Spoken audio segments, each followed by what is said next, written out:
Welcome back, guys. This is Arnaldo, aka Mad Dog, and this is, of course, The Real, episode 246 of GG's The Mouthful podcast. GG!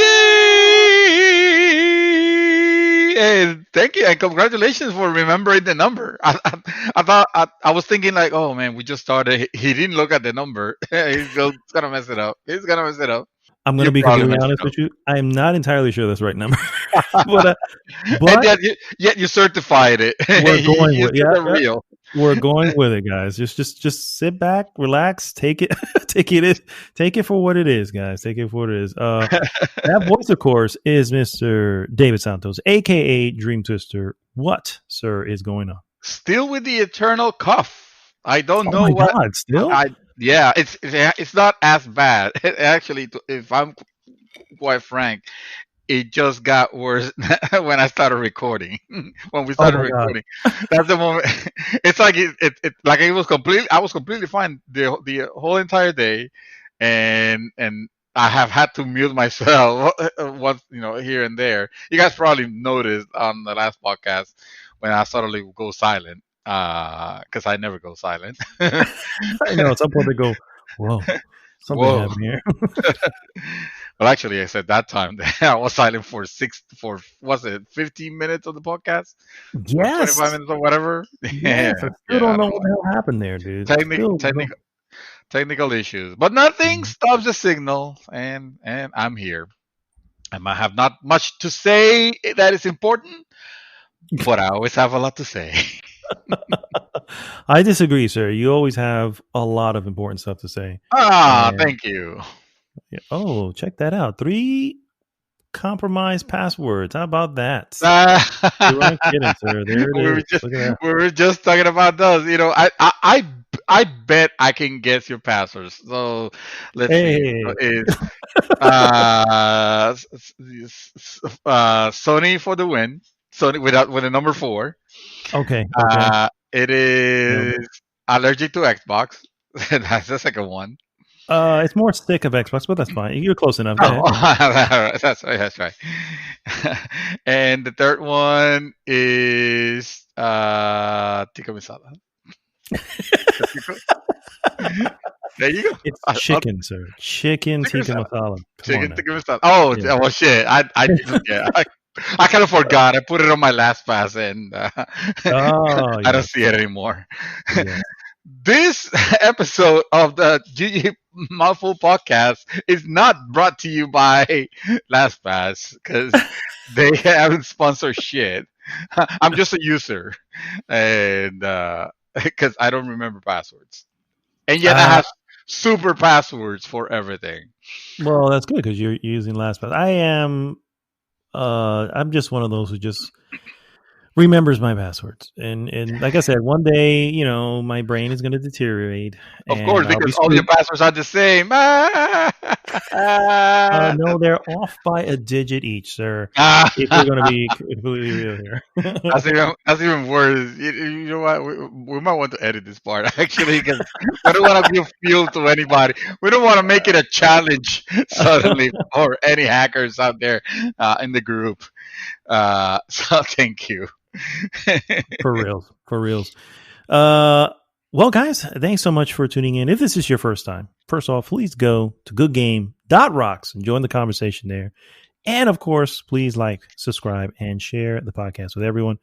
What we normally do, guys, is first we go into what we have been up to, move on into various news items, and then finish with our hot topic of the week. This week's hot topic, Ubi Wan Kenobi. You're our only hope. For the record, I can't take credit for that great use of Obi-Wan and Ubisoft. That would have to go to Armando, right? Armando Chavari? Yeah, Armando Chavari. Shout out for the idea. He didn't make it an idea for the show. He just posted it. I was like, man, that's too beautiful. Yeah. I'm co-opting it and giving credit. Yeah, there you go. As long as you get credit, right? That's what's important. Yeah, exactly. I mean, that's how YouTube works. You can just steal whatever as long as you you get credit steal it. for it. Yeah, there's no Yeah, monetization. There's no. You don't have to worry about monetizations or them no, delisting you or anything. It's fine, guys. It's fine. yeah, We're in a yeah, good. It's 2021. We're in a good place. We're in yeah, a good place. exactly. Yes, exactly. Just The steal world is fine. steal our Nothing crazy content. happened. Yeah, yeah, yeah. It's We're good. 2021. You know what? The Mad Dog's passwords are off by one digit. Still see his identity also. By all means, guys. By all means, my identity is not very good. So, but you No, could just take it. I mean, what I'm going to do. yeah. Anyway, the hot topic again, guys. If you haven't heard, Ubisoft is set to take over the reins of Star Wars within the video game market. I believe it starting 2023. Yes, sir. Yeah, but not taking over. There's just one of the ones that have been announced that they're going to be doing stuff with the Star Wars license. If you guys remember, the Star Wars license was exclusively contracted to EA, exactly, and that's how we got such wonderful games that we got during the 10-year great lineup of Star Wars 10 years. Yeah. For sure. But that is evidently over. By surprise, actually, I didn't know that was happening, and I figured, you know what, maybe we should talk about this. If there is any, I mean, the Star Wars landscape has changed so much since that. I'd say since that announcement back 10 years ago that EA was going to take the reins of the Star Wars everything. Mm-hmm. That I thought it was going to be that would be interesting to talk about. What we expect maybe from it, if we're excited about some of the projects, because Ubisoft is just one of many companies that are going to be like getting this, and it's all thanks to the fact that I guess it would have been Disney, right? But somehow Lucasfilm Games got risen from the dead. And I guess now they are mainly in charge of negotiating where those, when those titles are going to be coming from. Yep. Get the license, maybe. So, we'll see how it goes. More to come when we actually talk about it. Yeah, for sure. So stay tuned for that later on in the show. But let's start, guys, with what we always start with, and that is what we have been up to. Mr. David Santos, what you been doing this week? I'm always accused of lengthening this side of the show because I said, it's just going to talk about one game, and next thing you know, it's an hour, and I'll just give you like 10 minutes of it.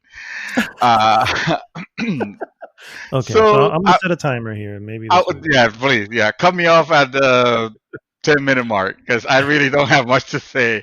Okay. The fact that I have been continuing my Ghost of Tsushima adventures.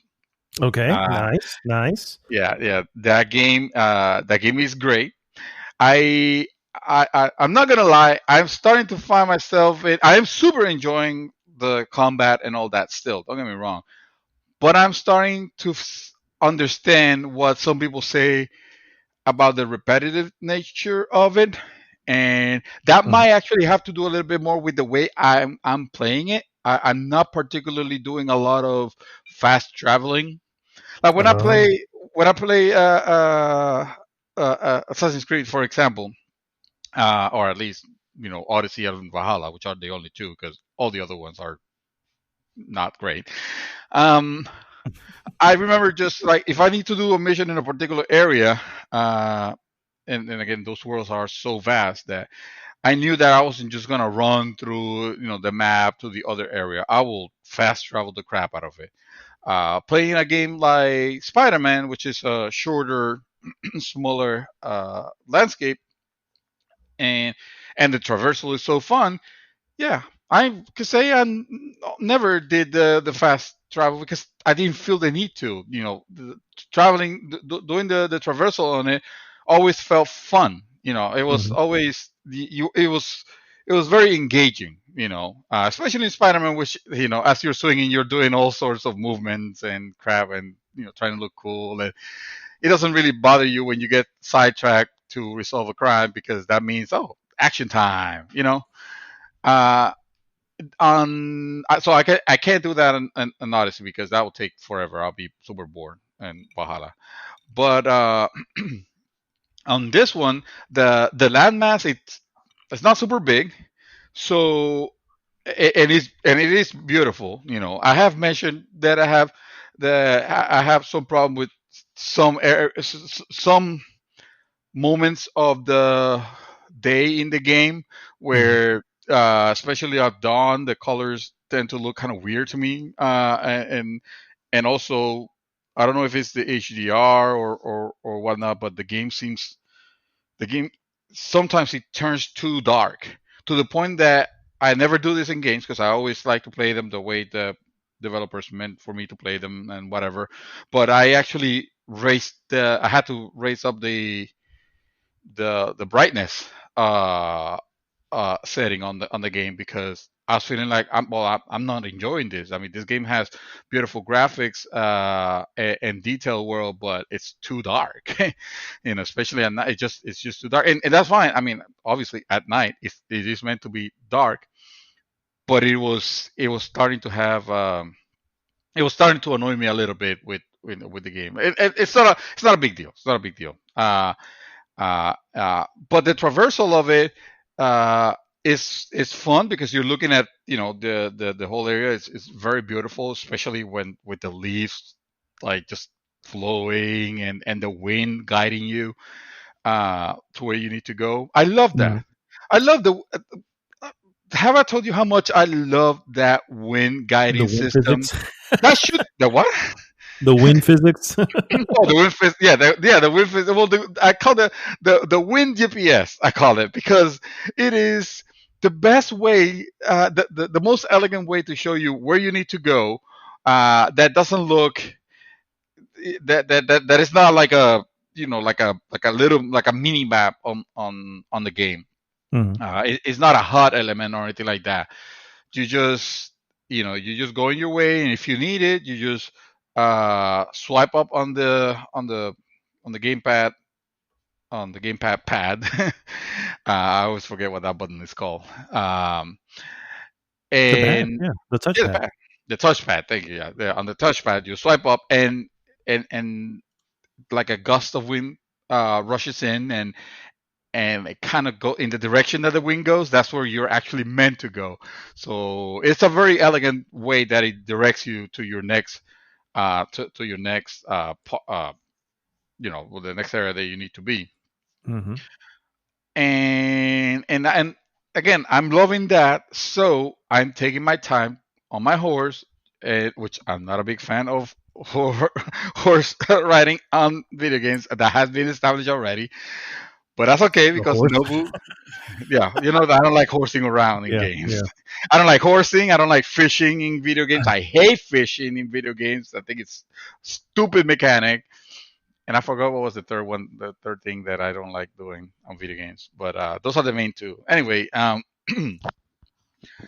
the only issue that I have, and again, not major, but it is like I'm feeling a little bit of the drag is that sometimes I'm riding and riding and riding and nothing's happening. I'm just riding my horse. I'm looking at the scenery. It looks beautiful, yes, but every now and then I see like a group of enemies. Mm. Instead of doing the normal thing that a person under their circumstances is supposed to be, unless he sees that a group of enemies are attacking an innocent bystander, in which case it makes sense to just go in and try to and act the hero. If you just see a group of enemies, just marching and not doing anything, like you shouldn't be like just going at them. You should try to stay away from them. But Mm-hmm. I just charged them and I immediately challenged them. You do the standoff thing where he goes, challenge me, or bring your best sword or whatever, and that's how you start, attacking with them. Uh, and I feel like doing that. It's kind of silly that I feel like I have to do that in order to find my enjoyment if I'm traveling from one area to the other. Again, not that the world is large, but not so big that it becomes super tedious. It's just it drags a little bit when you're riding and nothing's really happening. Uh, a lot of games have that problem. That problem, like even worse. Like Final Fantasy 15 was horrible at that because Final Fantasy 15, yes, it had the graphics, but it didn't have anything else fun in the game world to make it feel like the traversing was gonna be okay. If you got in the car, it was completely automated and boring. If you got on foot, then it felt like it was playing more like the RPG that you meant to play, but for longest stretches of space, nothing will happen because there will be no enemies and stuff like that. It's just walking around. Becomes a boring walking simulation. That's not Tsushima at all. I want to make that clear.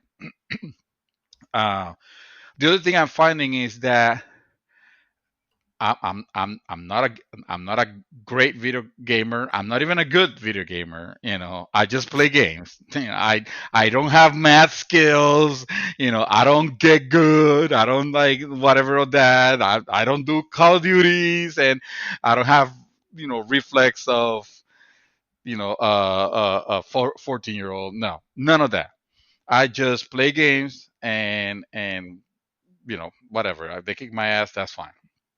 Uh, except Doom Eternal, I own that shit. No, I'm kidding.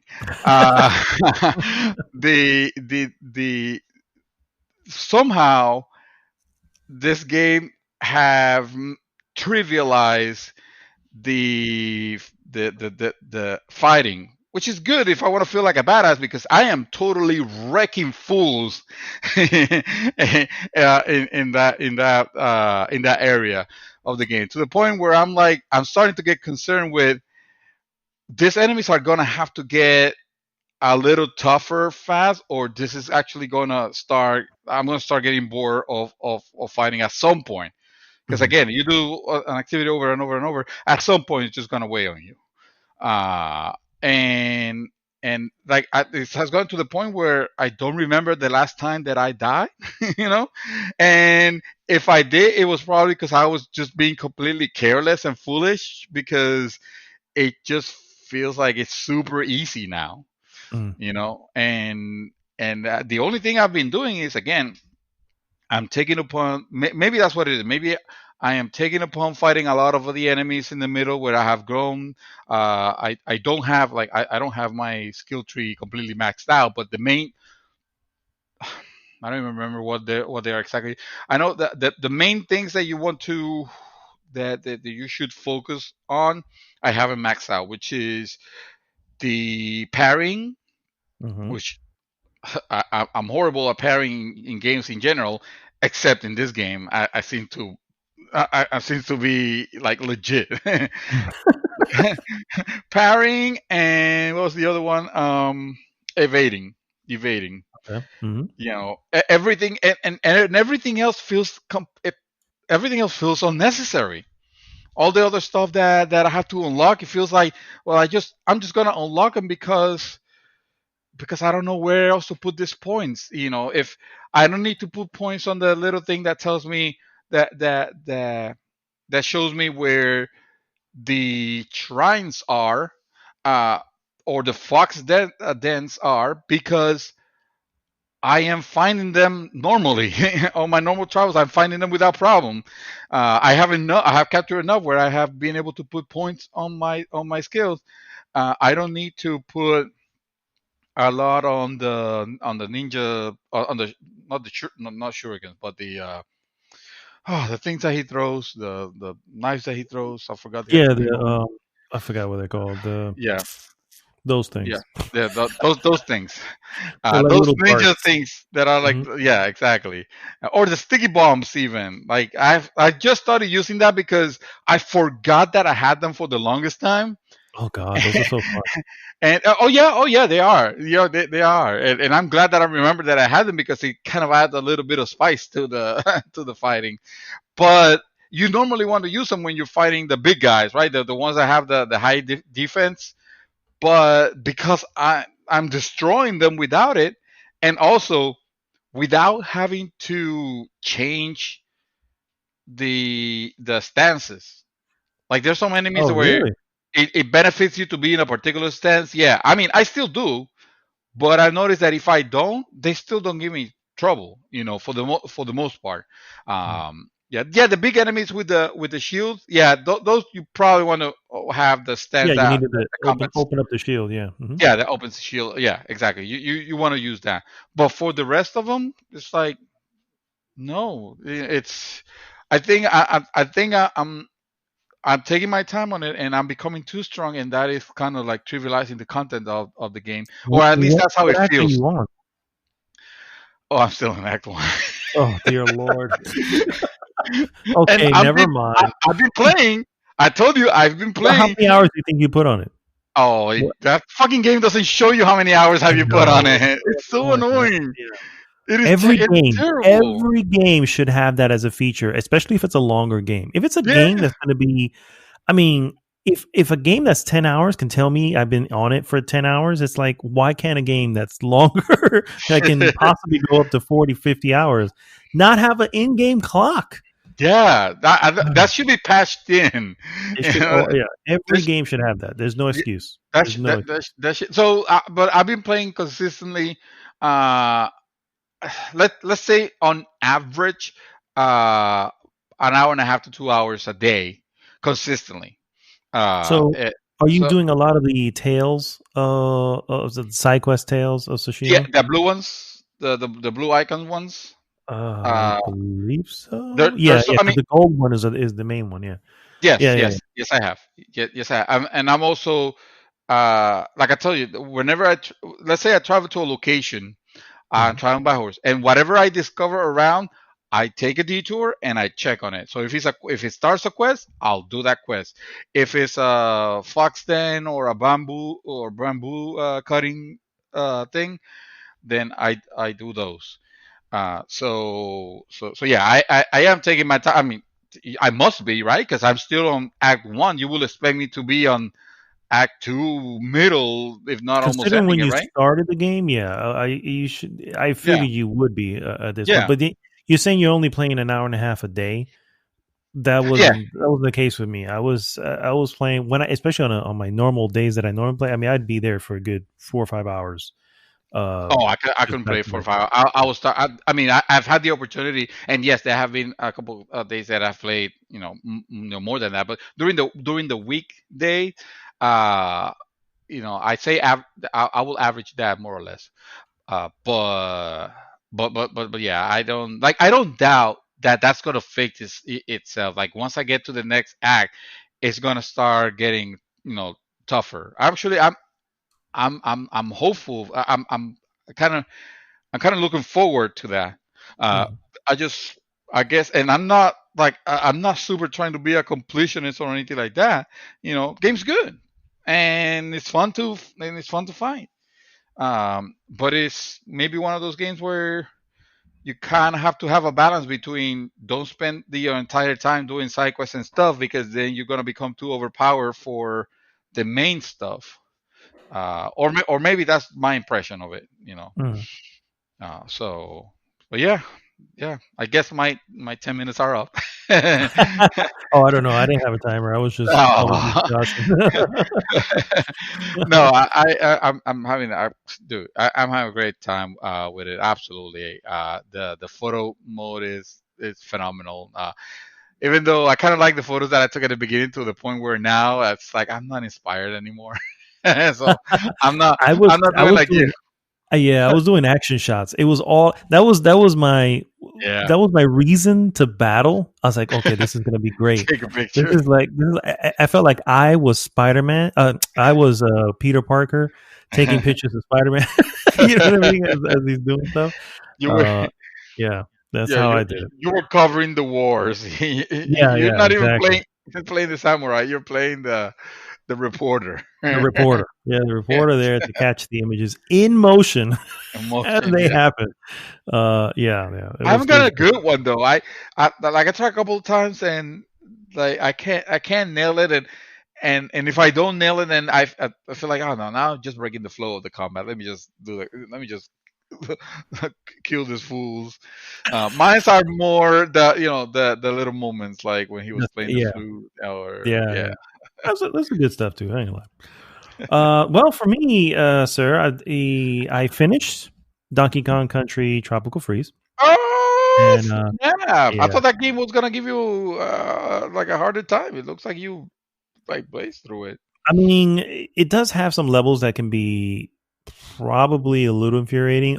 Nothing like Battletoads infuriating, but somewhere along that line, there's a particular levels that he ends up riding a barrel that's like a rocket essentially, and you're guiding him through the level, right? And that's it. You're going up and down, forward and back, just trying to guide him through the level. The physics of it is frustrating. It's just like because you hit the button to kind of make it go up, and then you let it go to make it go down, and you just kind of have to balance it through. And while things are happening all around you, essentially, and you can only get hit twice, and then boom, you're back to the beginning or back to the checkpoint. Checkpoint system, I will say, is very forgiving. So I definitely give it that. The game is a lot of fun. I really, really enjoyed the heck out of it. Yeah. There's some levels that I did not even get to open. I mean, and I forgot that's the original Donkey Kong Country had that, where there was these secrets that, I mean, you had secrets anyway, but I knew about the secrets, but these secrets that would actually lead you to a different path on the map. And I forgot about that. And so I was like, oh shit, that's right. Yeah, I could have spent more time doing that, but the boss battle's actually pretty cool. The only issue is some of them can go a little long, and it's just like, you get frustrated because obviously with them there is no checkpoint. You're starting it all over the beginning. It's a long boss battle. But they are challenging. The game is challenging. I did enjoy that. I like the challenge. The only thing one of the things I did not care for in the original Donkey Kong Country for the original 3, I believe, when you hit, it's a 2-button system. It's designed that way. It was on the Super Nintendo, was that way too. Even the Super Nintendo had more buttons. It was designed where it was a jump and a roll. That was it. Those your main moves. Yeah. And there was this technique where you can roll off the edge of something and then jump, and it would like leapfrog you even further. That's still there, which is awesome. And cool. once I started coming back to me how to do it was flying through levels. I was like, this is so much freaking fun. What I didn't like is when you stay still, like if your character is just standing and you hit the in the Super Nintendo one, if you hit the action button, he would roll in place, right? Yes, I remember. Here, he does this thing where he almost like he pounds the floor. Yeah, he sort of just pounds the floor real quick, which is a move that's used in the game. So I get it. If you're on a tree and there's like an enemy hanging below, you can pound it and it'll just make some drop.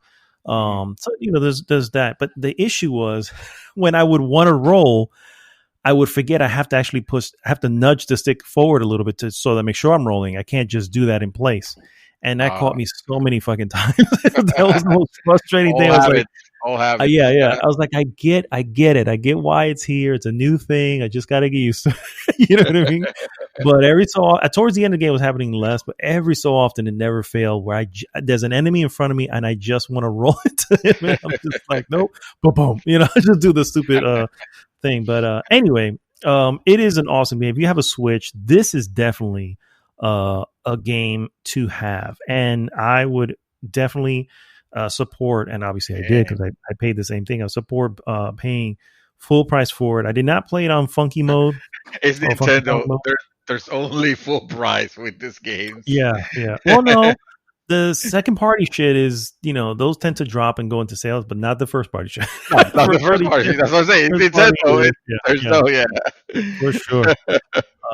The game is. How did you play it? Mostly handheld or TV? Oh no, I rarely do handheld. I was doing it with the the Joy-Cons, but in the little controller when you put the Joy-Cons on the thing. Yeah. I was doing it. That is how I play my Switch probably 95% of the time. You don't have a Game Pro controller. Playing I with don't the have a Joy-Cons. yeah. Yeah, Freaking I mean the idiot. Joy-Cons for what they are, they're okay. You know Yeah, what I mean? yeah, Like, they totally do. work. I'm just making, I got the Pro controller and I realized that the D-pad is busted, and because he doesn't have a center pivot, so sometimes Oh, it's a Nintendo D-pad. They mastered that. They should have known, and they did. You can press up and down at the same time. Let's put it that way. Anyway, I heard they fix that with later iterations, but I can't confirm that. But then I noticed like sometimes it was not necessary. It's not because the game when you put those Joy Cons in the actual thing, yes, your hands are gonna be a little bit are gonna be closer together, and I have average size hands. mm-hmm. Uh, they were cramped. They were cramped a little bit. I'm not gonna lie. Yeah, I was Uh, gonna say when it's just the little one by itself, because my wife and I we play this game called Moving Out, and it's a lot of fun. But man, it's very small. It's very small. When it's you just a talking little about Joy-Con. the Joy-Con by Yeah, itself. it's a little by itself. Oh Yeah, it's yeah, no, very no. small. I was talking about together with the putting it on the base thingy. Oh yeah. Yeah, Yeah, and it's okay. It's not. It's not like form friendly. You know what I mean? It's right. just it feels like you're holding onto a block. Yeah, And it's yeah. like, okay, it is what it is, and that's just for the games that I generally play on there. Nothing has required really that much precision. Maybe Hades, but Mhm. it's Hades works well with what it has, and Oh, that's right. You're playing Hades on that. yeah, On the yeah, Oh yeah. Okay. Oh yeah, shit. That's hardcore because yeah, I mean, in the sense that because you're moving, that requires a lot of precision movement and stuff. You're playing it on that. You're yeah. So that says it all, guys. You can obviously get if you can play that, you can play anything. pretty much. Anyway, so that was Donkey Kong. So I finished that and I started and completed another little indie title, also on Nintendo Switch. It's only available on the Switch and PC, and it's called Inmost. And the reason I got this game is because it's one of those games that have these really, really gorgeous bit graphics. What do you call those? Oh, the Pixel art. Yeah, it has beautiful, beautiful pixel art. And so that's why I seen it. I saw that people were talking about it. I was like, okay, I had put it on the list. And on one of my more recent, moments of silliness, I just went and bought it. I was like, fuck it, let me just grab it. I think it was on sale as well, and it's actually good. I just don't. So the story that they're trying to tell here, it's one of those things where it's told very, like those movies I love that you don't like. You know what I mean? The ones that are more metaphors than anything else. Oh, you're talking about the Fruit movie. Got you. Okay, yes. So Yes. this The is one a from the game. Cannes Festival say shit. Yeah, I got you. Yeah. So this is a game that's like right out of Cannes Festival. So you play as three characters. One is a little girl who is living in a house and trying to navigate her parents, who obviously are not happy and at sometimes even angry and sometimes violent against her. Other moments you're playing as a man who is in searching for something. I won't go into detail there. And then the other ones you're playing as a knight who is hunting out shadows and stuff like that. And so the gameplay works really well. It has, a lot of puzzles. It's a puzzle platformer, essentially what it is. The only issue is each character has different moves. Like the man can jump, but cannot fight. The knight can fight because he has a sword, but cannot jump. So it has other ways of traversing. And the little girl can't do anything. She's she can move chairs around and get onto the chairs, but she really can't jump very far. And so that's what you're limited to. And of course, there's a story. Controlling? Oh, I'm sorry. Are you controlling them at the same time, kind of like Trine? No. The story kind of plays out in little vignettes back and forth through the character of what's going on. Gotcha. And so the story, I kind of understood what it was trying to do. What I guess I mentioned about the little girl and her thing, it kind of hints as to what's going on. But I don't know if it delivered the message in a meaningful way that I guess other folks found it to be, that way, that they found, deep meaning in it. I found it to be a little bit, I don't know. It just, the gameplay was great. It's just the story that was trying to tell was like, this is a little muddled. And I'm not sure, it's almost like it's trying to be a fairy tale, but it's not, and it's just like, it almost gets, I don't know. It loses itself, its focus a little bit, and that was my issue with it. But gorgeous game. You can say it's frou-frou. You can say it. You're not. I don't mind frou-frou when it's actually done correctly. And secondly, I hate that freaking word. I promise to use it sparingly. It can't disappear from the vocabulary because fair enough. I get that.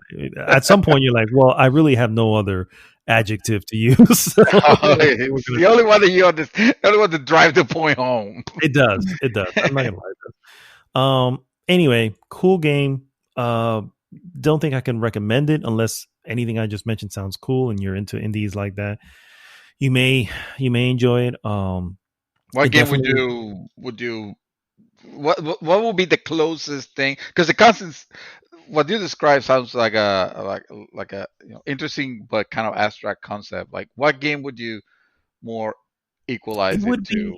It's similar to Caroline Inside, in the sense that shit, I'm in. Wait. let me.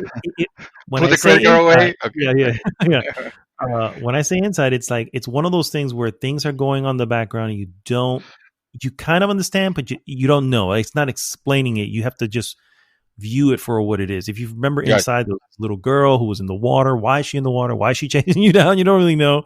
Yeah. And so those type of things. Here, there's these shadows. You don't know why they're there. You have to avoid them if you're the man, or you have to kill them if you're the knight. And again, the story is there, but the story is so obscure, just told in a really obscure way where you just, by the end, I was like, I think I understand what's happening here, but I literally looked it up and went, okay, that was the message. It never got to me. You had to. Wow. Okay. Yeah, I was like, okay, because I was like, I feel like there's something I missed. And it's like, but what did I miss? And then I look at it all and I'm like, I didn't miss anything. It just wasn't delivered well. So that's what it is. So yeah, I guess it was not about the loaf of bread. It was the loaf of bread was your soul. It was. Yeah, it is about your soul. Yeah. It wasn't about the castle you were traversing. That castle was meant to be the pain that you had to get through to go through. Like whatever. Exactly. Yeah. Now you just lost me. That's where you draw the line. It's like, it's like, at some point I'm just like, well, I mean, I don't mind that, but it's got to be a little bit more obvious. You know what I mean?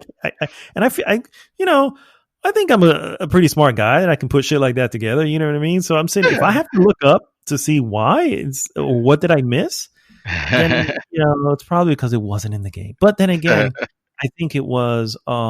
It could also be one of those scenarios where this is meant to tell the story of pain, a type of pain I don't know, and because of that, it could be just I've not dealt with the pain it's referring to, and so it doesn't reach me the way it would reach someone who is going through that. You know what I mean? It could be that as well. So it was. That also may be giving it more credit, but I don't. Who knows? So it's a game about cat shelter awareness. That's what it was. Yeah. That sounds pretty much on point. Yeah, pretty much on point. Yeah. I beat it twice. So yeah, I got the real ending. Yeah, with the cat. The real ending. With the cat. Okay. It was Frog Fractions 3. That would be so not good. But anyway, that's Inmost, and grain of salt, guys. The next game the last one that I'm going to bring up today, but that I'm currently playing. I thought I was going to go, the next game that I played and beat, I was going to be like, fuck, man. And you don't even have time. What does that say about us? I don't know. Mere mortals. Yeah. No, but I started Ghostrunner on PlayStation 4. Ooh, Ghostrunner! Yay! Started Ghostrunner. And talk to me, son. I gotta say, sir, that it's the best cyberpunk you have ever played, right? There you go. Thank you. I gotta say, I like it. I am enjoying. I love the fast paced nature of it. I hate 3D platforming. And this is like 3D platforming, times 10. You know what I mean? It is. Yeah, it is. Yeah, absolutely. First person, guys. First person 3D platforming. That moves super fast. Yeah. There was one area that I was trying. I just got. What did I just get? I just got the cable. So I didn't get the cable. I got this move where he does the. Oh my god, what is the name of this character? He does the thing where he puts like almost like the ninja 2 fingers up, whatever, and then he just zips right through people. I don't know if you got that. Oh yeah.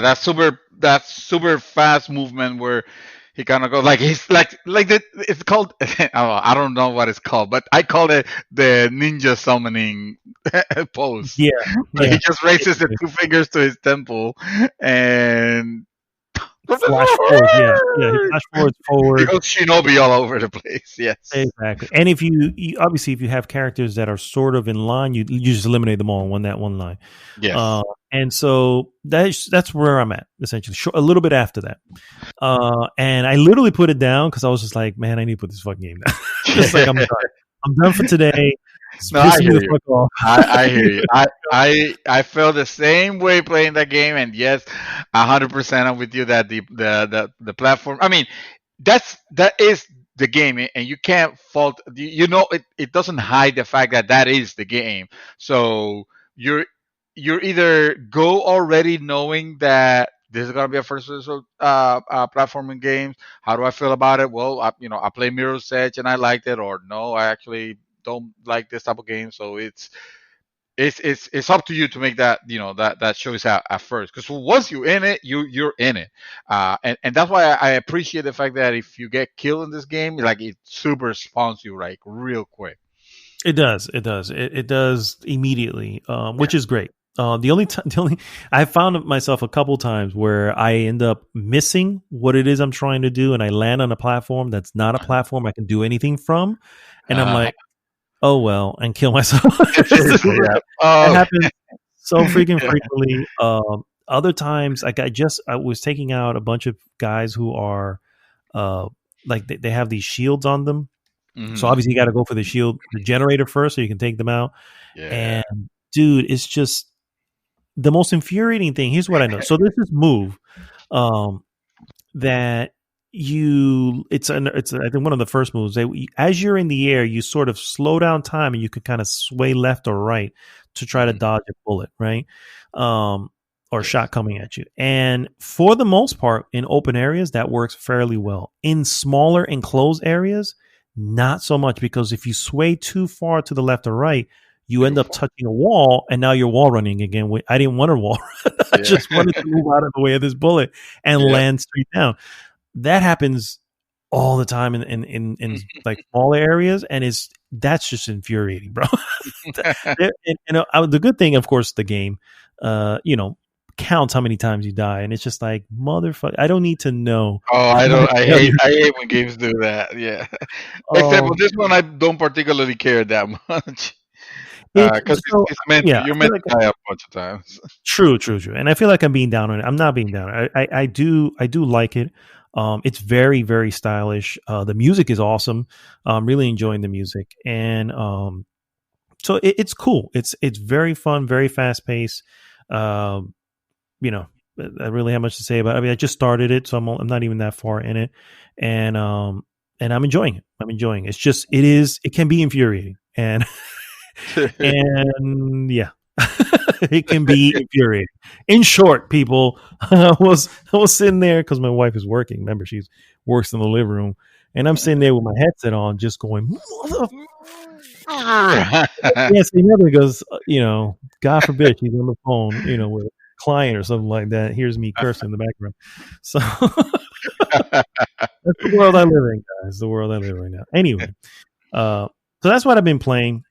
So that's probably what I'm going to stick to for now, Ghostrunner. And but I have watched some stuff. There's one movie I want to get to that I want to really talk about. So I'm going to get this other movie out of the way so that I can deep dive into the other one. I did see last night Lee Daniels' The Butler, which is based on a true story. This is a 2013 movie based on a true story. The character's name is Cecil Gaines, but that's not the real life name or the real person's name. They changed the name of that person.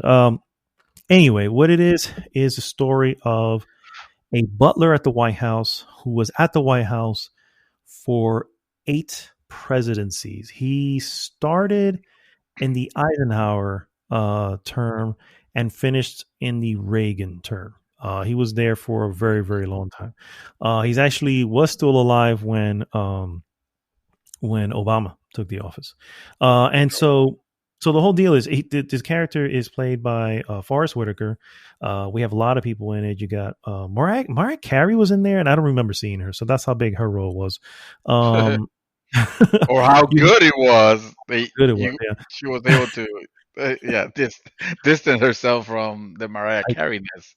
I guess so, yeah. All she wants for Christmas is you, after all. I hate that song. Oprah Winfrey was in it.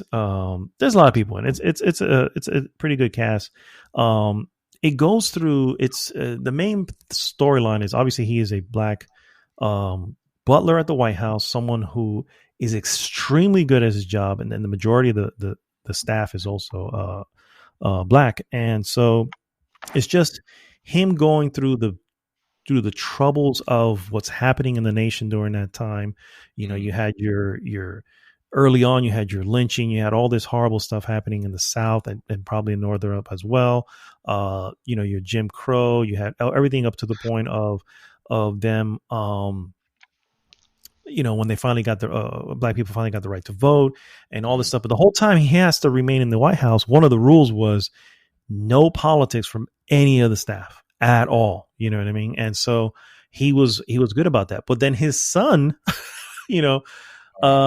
well, this is in the trailer too, so I'm not really spoiling much. But his son essentially takes on a whole other path and decides to be, an activist and all this stuff. So obviously that creates some sort of heat between them and all that stuff. It's a cool movie. I enjoyed it. It's actually pretty good. It's actually on Netflix, as we just saw it the other day, and it's pretty cool. You'll see a lot of actors. Robin Williams was in this movie. This may have been his last film. He played one of the presidents. Fucking president. I don't really remember which president it was, but it's funny because out of nowhere, this actor pops out of nowhere and. Oh, he's playing the next president. Oh, he's playing the next president. He's like, oh shit. Some really cool actors really putting in some I don't know, just bringing something to these roles. I'm like, man, this is actually pretty cool. Lenny Kravitz is in it. He's also one of the staff. Cuba Gooding Jr. is also one of the staff. Wow. So yeah, it's got big, but yeah, it seems like this was a very big movie. It got. I know it got nominated.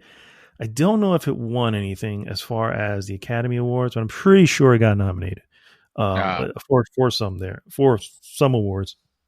Excuse me. Let me see. I have it up here, so I might as well just kind of flip through it. Don't see. I mean, it has a lot of awards, but I'm thinking of the major ones. I don't see. No, a lot of nominees. That's pretty much it. Okay. It was good though. I enjoyed it for what it was. Again, it's on Netflix, so check it if you're interested at all.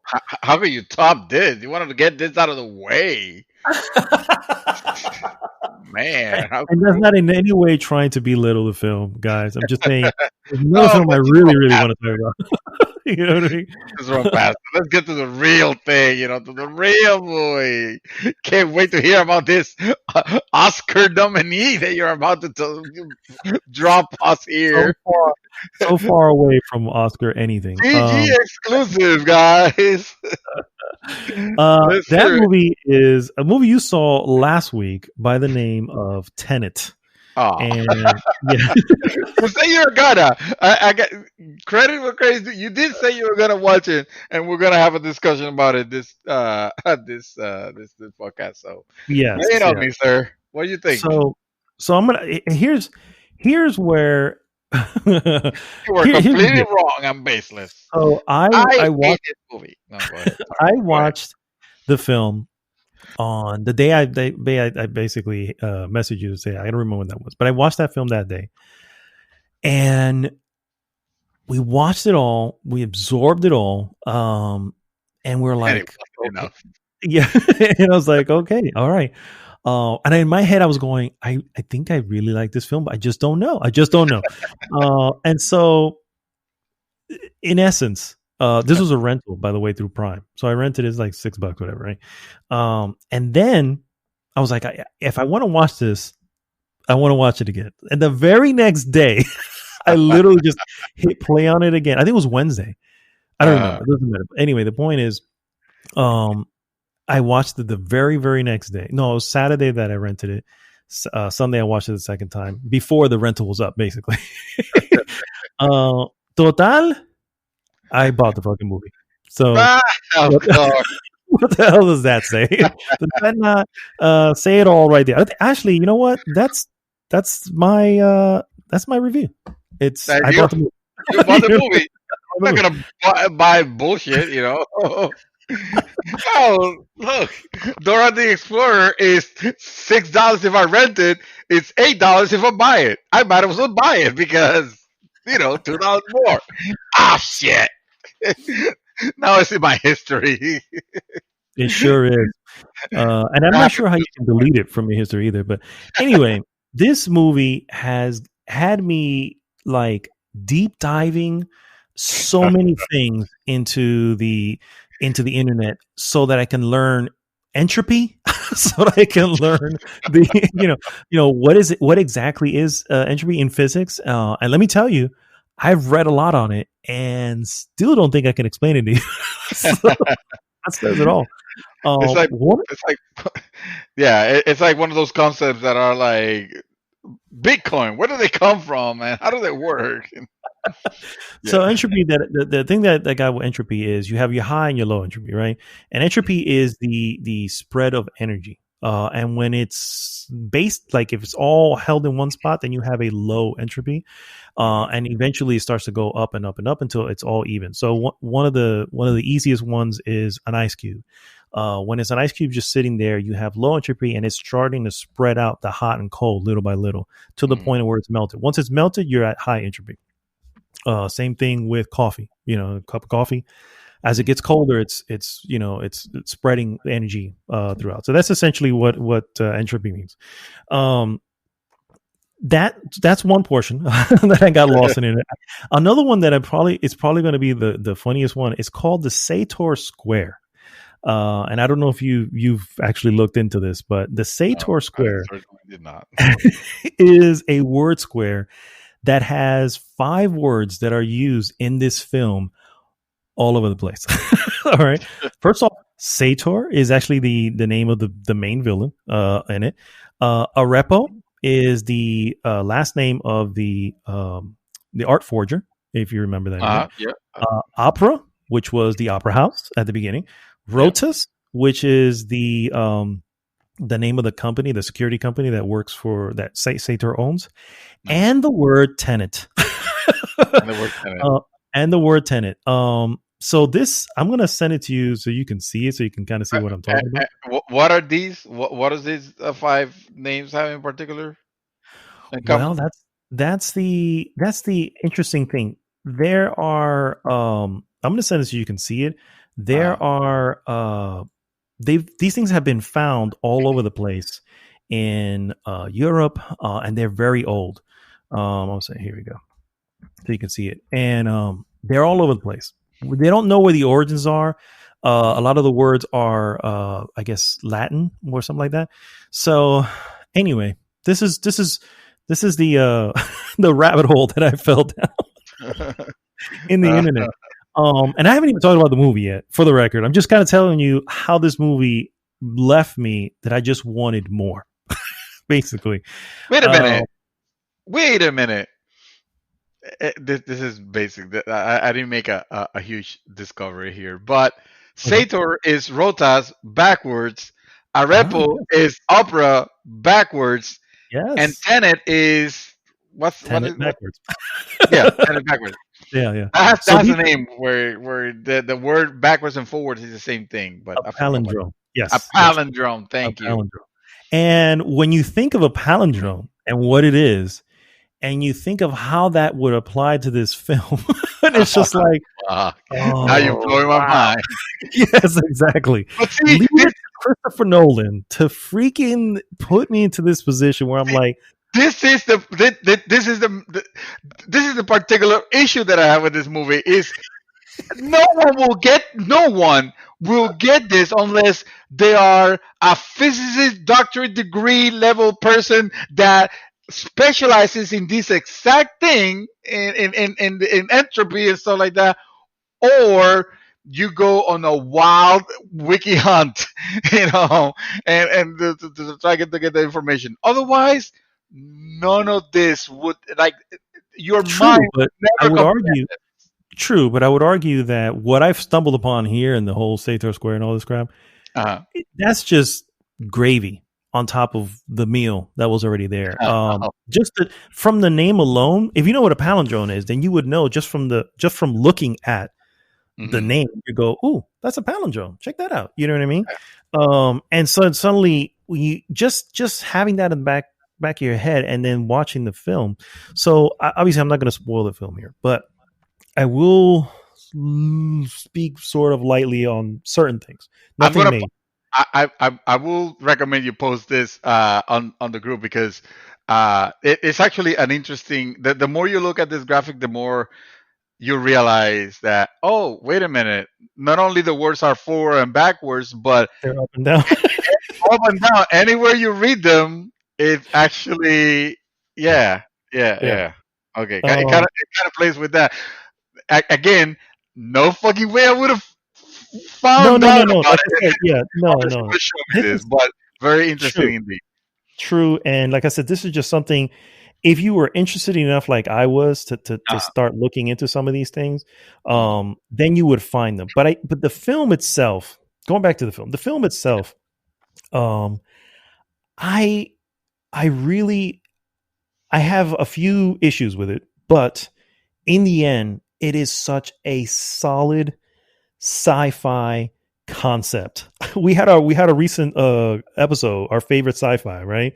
Yeah. This will be one of those, dude, because I'm just like, okay, the just, if there's one thing I love about Christopher Nolan is known for being obsessed with time in a lot of his movies. Even the one you've seen, The Prestige. You have your changing of time there, the way the time plays out in the film. Sometimes you don't know if you're in the current or the present. It seems like it speaks to you. Oh. Yes, that's another thing. For somebody who's obsessed with time, such as myself, he is also obsessed with capturing time. He actually had an article or maybe a book or something he had said in there that it wasn't until the invention of the camera or the video camera, one of the two, it wasn't until that point that you can actually capture and see time. Before that, there was really no way of seeing a time other than the time that you're in. And so he's just been obsessed with that. And this just leads right into that. You know what I mean? And I mean, full tilt. Now I will honestly say this is a complicated film. and this is a good and bad thing. Because it's good for it's good for me personally, because I dig shit like this. I mean, first off, this is one of those films you have to see. There is no option. You need to see it twice, minimum, so you can. So as things are being shown to you, you can go back and watch it again, and now you can focus on the other little things that you may have missed because you were too involved in trying to figure something out. You know what I mean? And so, the action movie plot, for example, the plot kind of. I mean, I'm not gonna go into details here, but the plot in essence does make sense. Towards the end, it does have some questions that are implied. The answers are implied, and you can probably pick it up if you watch it more than once. But anyway, my criticism is, it's a light criticism, is one, it's very complicated. Very, very complicated. I mean, just complex from just that intro. Think of that intro, and just go, by the time the intro is over, you're like, what the fuck just happened? You know what I'm saying?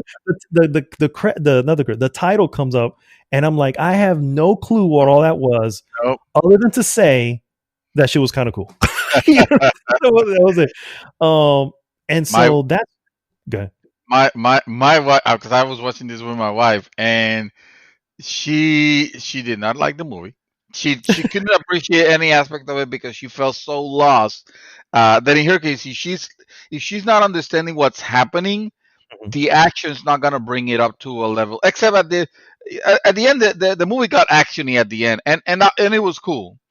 But everything, when you see everything else, all the things that are happening, and if you're not getting it from the well, you won't be able to get it from the get go. You kind of like piece it together little by little, right? Yeah. But if you're not having luck with doing that, then it's gonna and he does have an impact on your enjoyment. And my wife did not like it.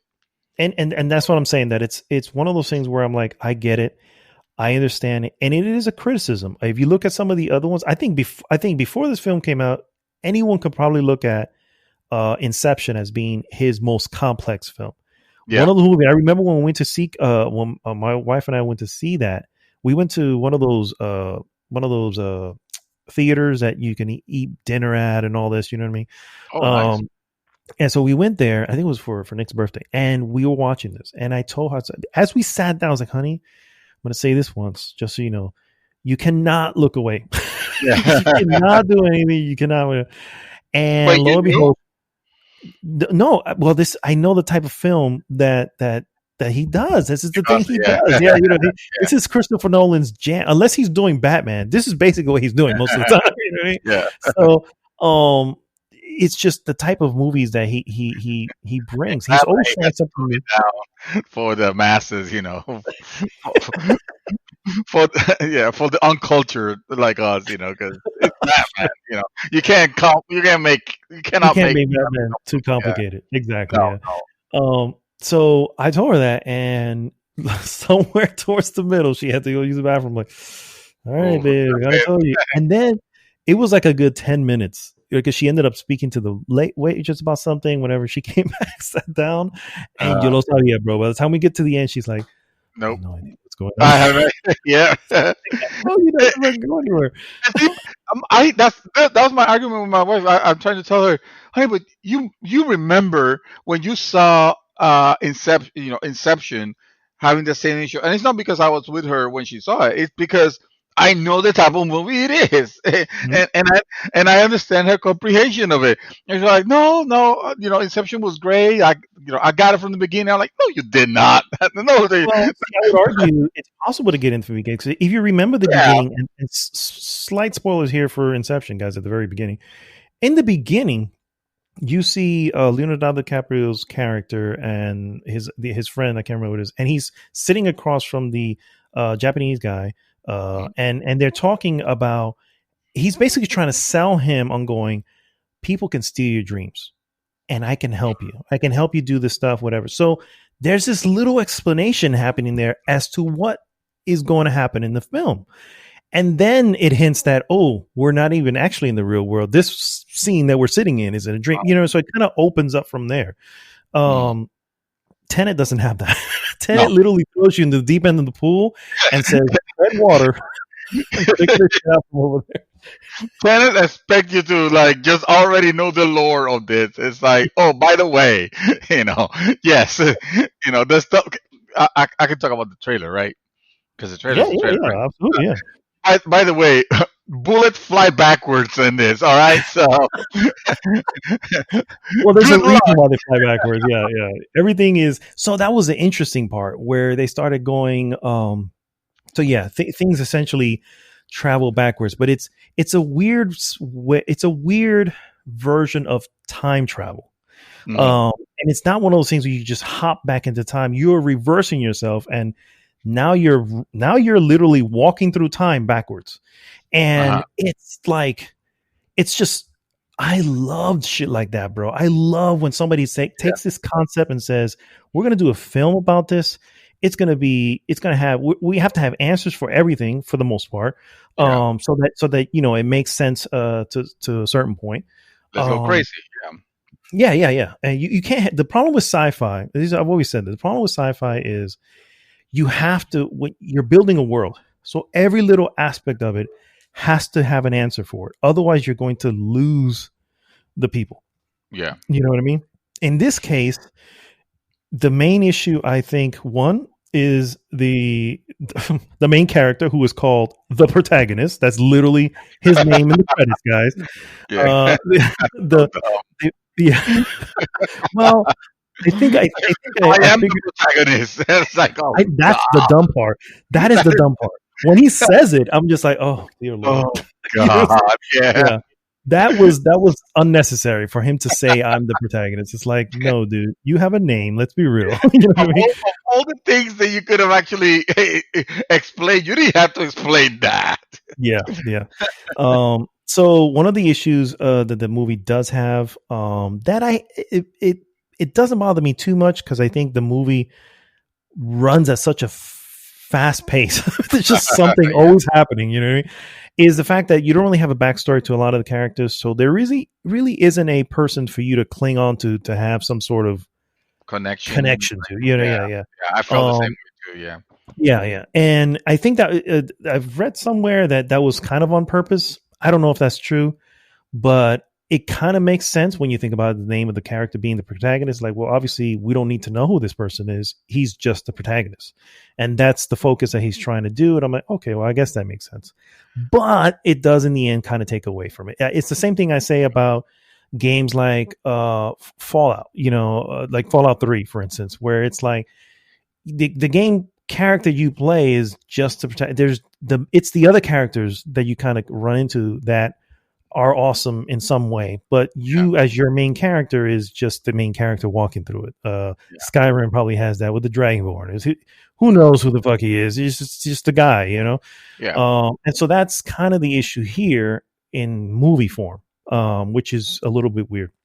And then the other main issue I had, and this is an ongoing issue with fucking Christopher Nolan, and that is his fucking sound mixing sucks, dude. It's just like absolute shit. I'm like, the dialogue, right? The dialogue. I can't hear it. I can't hear it over the. I was like, what is he saying? And I have the subtitles on. I'm just like, but I'm trying to see the action. I don't want to read. Why can't I just hear him? This was the movie that I watched first to test the soundboard that I ended up keeping. That has a feature that is for dialogue enhancement. It's a 3.1 system, so the center speaker is meant to give me the dialogue. And man, I could not think of a better movie to try this, because you're absolutely right. Without it, it feels like a lot of shit's happening in the background, and you can't, even with the subtitles, you can't understand what they're saying because they're talking fast. You're trying to read, you're not hearing what they're saying because of all that's the problem. I'm not crazy crap. Exactly. I'm not hearing what's being said, and what's being said is important. There's a lot of exposition in this film, for good reason. And I'm not huge on, exposition dumps, but these are done. Christopher Nolan tends to do in a really cool way. And I'm sure you've seen in a lot of his films where it's usually somebody walking down the two people walking down the street talking to each other, and they're giving you the exposition at that point. So it's like, okay, well, it feels like we're moving along, even though we're just getting information. Yeah. When it comes to a sci-fi film, it's needed. You gotta have the information coming from somewhere because you're inventing this whole world, you know. So it's like I get it. Some of the expositions are a little bit silly. I won't go into detail there because that could be a little spoilery, but most of the time it's like I just need, and then of course he'll take those scenes of exposition and overlap them with scenes going back and forth of some sort of action or movement. You know what I mean? To kind of give you an example, I will just mention the airport scene, you know, where it's just like, okay, he's speaking to somebody. I can barely hear what he's saying, but now we're in the airport. We're looking at a scene. Now we're going back and still talking. And I'm like, I'm not hearing him. Why am I not hearing him? You know what I mean? Yeah. It's just been like that forever. Inception was like that. Dude, Batman, The Dark Knight was like that. Yeah. Think about Jim Gordon. I was like, how many times is Jim Gordon talking? I'm like, why is he whispering? I don't understand. Why is he whispering? And then if you turn it up so you can hear the sound of the people speak normally, dear Lord, wait till an action scene happens. Your house will fall down with the sound. You know, just it's poor mixing, or editing, or design. I don't know. It's something wrong there, and this isn't the first time. And it's a detractor. It's a detractor because that in itself is another reason why you have to see it again, because it's like, at least I've seen all the action. Maybe I can focus on reading what's going on. How many times were you able to catch the sound? Oh, dude, it's like, oh, yep, there it is. Okay, it's his thing. Signature. Yep. He does those bombastic sounds the way this other guy does the lens flare. I can't remember his name. Yeah, the guy with the explosion. Shit, what is his name? Oh, he's the one who did the Rise. He just did the Rise of the Skywalker. Of the Skywalker. That guy. I'm trying to remember his name now, guys. I'm sorry. Not Ryan. My God, J.J. Abrams. J.J. Abrams. He does the sound. He does sound effects as often like that, the way this guy does lens flares all the fucking time with crazy shots. So, anyway, all that said, okay. No, I just have a legitimate question. I don't want to forget asking you. So, but don't forget what you're about to say, please. Mm-hmm. Do you feel that the reason you enjoyed this movie and you like it so much now is because you put yourself to watch it again? Like, would you have felt the same way just having the one view? Probably not. I think if I walked out of the first time going, this feels like a 3.5. You know what I mean? And maybe 3.5. And the reason I want to stress that the reason I went back to watch it wasn't because I didn't get it or I felt like I missed something. It was really because I wanted to watch it again. I enjoyed the ride. Because that's what it is. It's literally a ride. Like I said, because you have no connection to the people, it is just scene after scene. You're moving from here, you're going from there, you're doing this. Now he's in India. Now he's over here. Now he's walking backwards. Now you're like, it's just so much going on. And it feels like an awesome, awesome ride. And that's really why I wanted to watch it again. And then in watching it again, I can honestly say, I mean, my score that I would give it would be a 4 out of 5. That's my final score. But I can easily say, and I'll lock that in at this point. But I can easily say that it would probably move up in a score more and more as I watch it, because good films do that, man. You think about what the fuck is this? Blade Runner, the original Blade Runner. I watched that late in my life. And I've mentioned this story before, so I'll keep it short. But I watched that late in my life. I probably watched it for the first time like 8-10 years ago. And everybody else has been talking about it. You can read about it. Oh my God, it's the sci-fi film that, reinvented the genre, blah, blah, blah, blah, blah, blah, blah. Everybody spoke so highly of it. I watched it around that time. Again, I think it's like 9 years ago, somewhere around there. I watched it that time and I sat through the whole thing going, what the fuck are people looking at? I don't get it, And for me, at that time, I was like, I missed the boat on this. This is what it is. I should have seen it back in the 80s, not wait till, 2010 to watch this. You know what I mean? So I missed the boat. That's how I looked at it. I was like, it is what it is. A product of its time.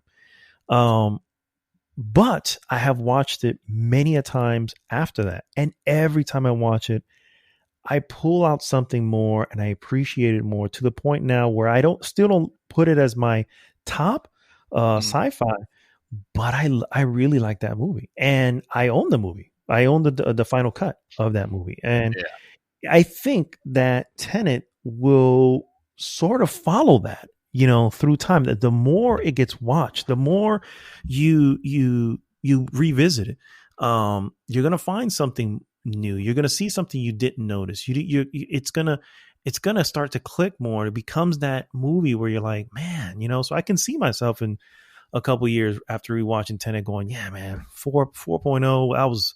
I don't know what I was thinking. This is easily a 4.5. You know what I mean? I can easily see myself doing that.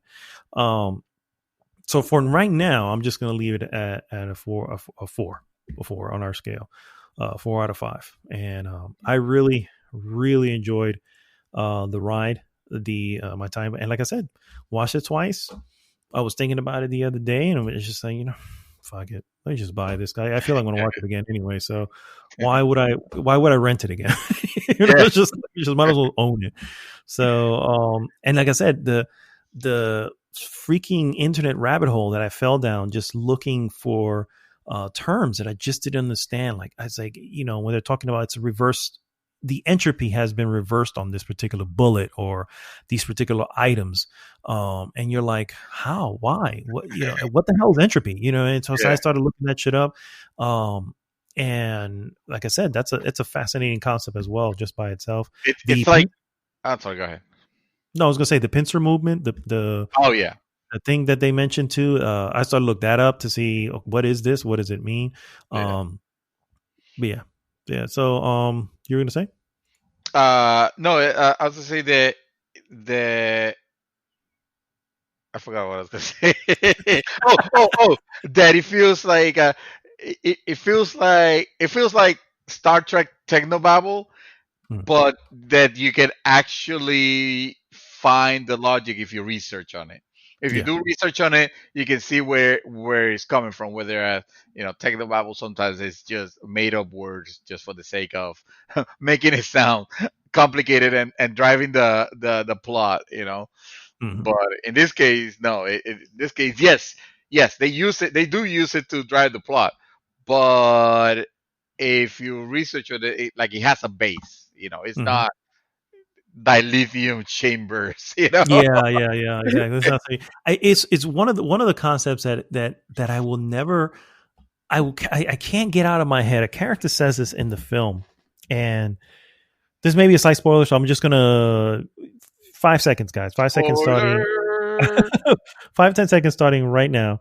The character says or asks, "How do you speak to the future?" And she goes, "You're always speaking to the future. Anytime you write something down or you enter something into a computer that now becomes a history, well, someone in the future can see it." And dude, it just blew my head. I was like, "Oh my god!" You know what I mean? That type of I was like, "Man, that's like genius. That's like true. What the fuck?" And then, of course, well, no, we're past the spoiler point, but there was the reverse part of that where it's like, well, how does it go the other way?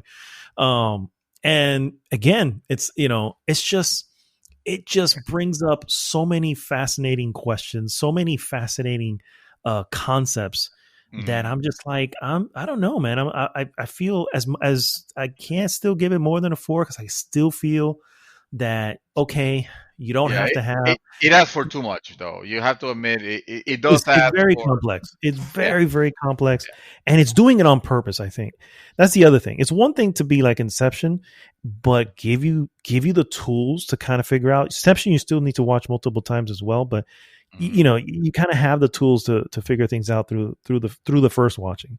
Here, it's like it's purposefully being complex. This is Inception in expert mode. Yeah, exactly.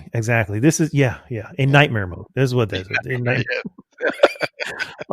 So anyway, I enjoyed it, guys. If you have not watched it and you like sci-fi, first off, you gotta understand that you most likely need to watch this at minimum twice. And secondly, if you do watch it, you cannot walk away Do not let the shit play. We're all at home, so you have the means to pause the shit.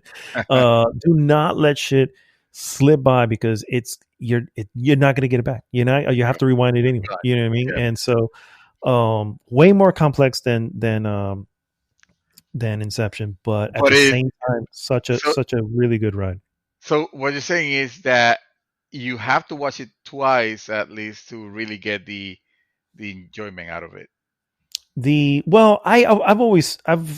this is not me personally. A lot of film students, and when you go to film school, stuff like that, they always come. And my sister took a lot of classes like that, and she confirmed to me, which I kind of already knew, and that is that you should always watch a film more than once or twice. You should always watch it twice, particularly films that have complex things that are going. Obviously, you don't need to watch The Ridiculous Six twice. No one needs to watch it. You don't even need to watch it once. But if you do watch it once, you don't need to replay that shit. Yeah, no. But that's what I'm saying. Especially this type of movies, it's almost like a requirement. If you want to get it, is a requirement. Getting it, yeah. I don't think Inception, for instance, is a requirement. You can get, as long as you're paying attention, you don't fucking walk away. You can get through that and understand. It's not a requirement. Is it something you should do? Yes, you definitely should do. Especially if you enjoyed it the first time, you should definitely watch it again. This one here, like Nier Automata, where you kind of have to play it twice. I did play it twice. I played like 4 times. It's stupid thing. It's 3 times, sir. It's actually twice, and then it felt like it opens up the third part, which is different. Shut up. To just by your word, it is to understand complex concepts. You have to do it twice. Nier Automata doesn't let you do it once. It requires you that you do it twice. True. Fair enough. I mean, yeah, that's what I feel vindicated. Thank you. Anyway, guys, that is all that I have been doing.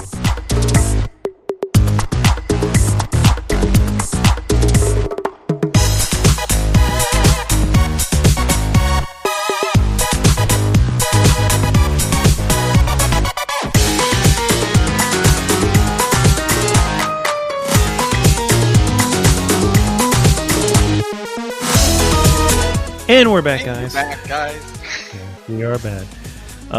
No, actually, we're going to do a quick segment here. It's one of the segments we haven't done in a little bit while.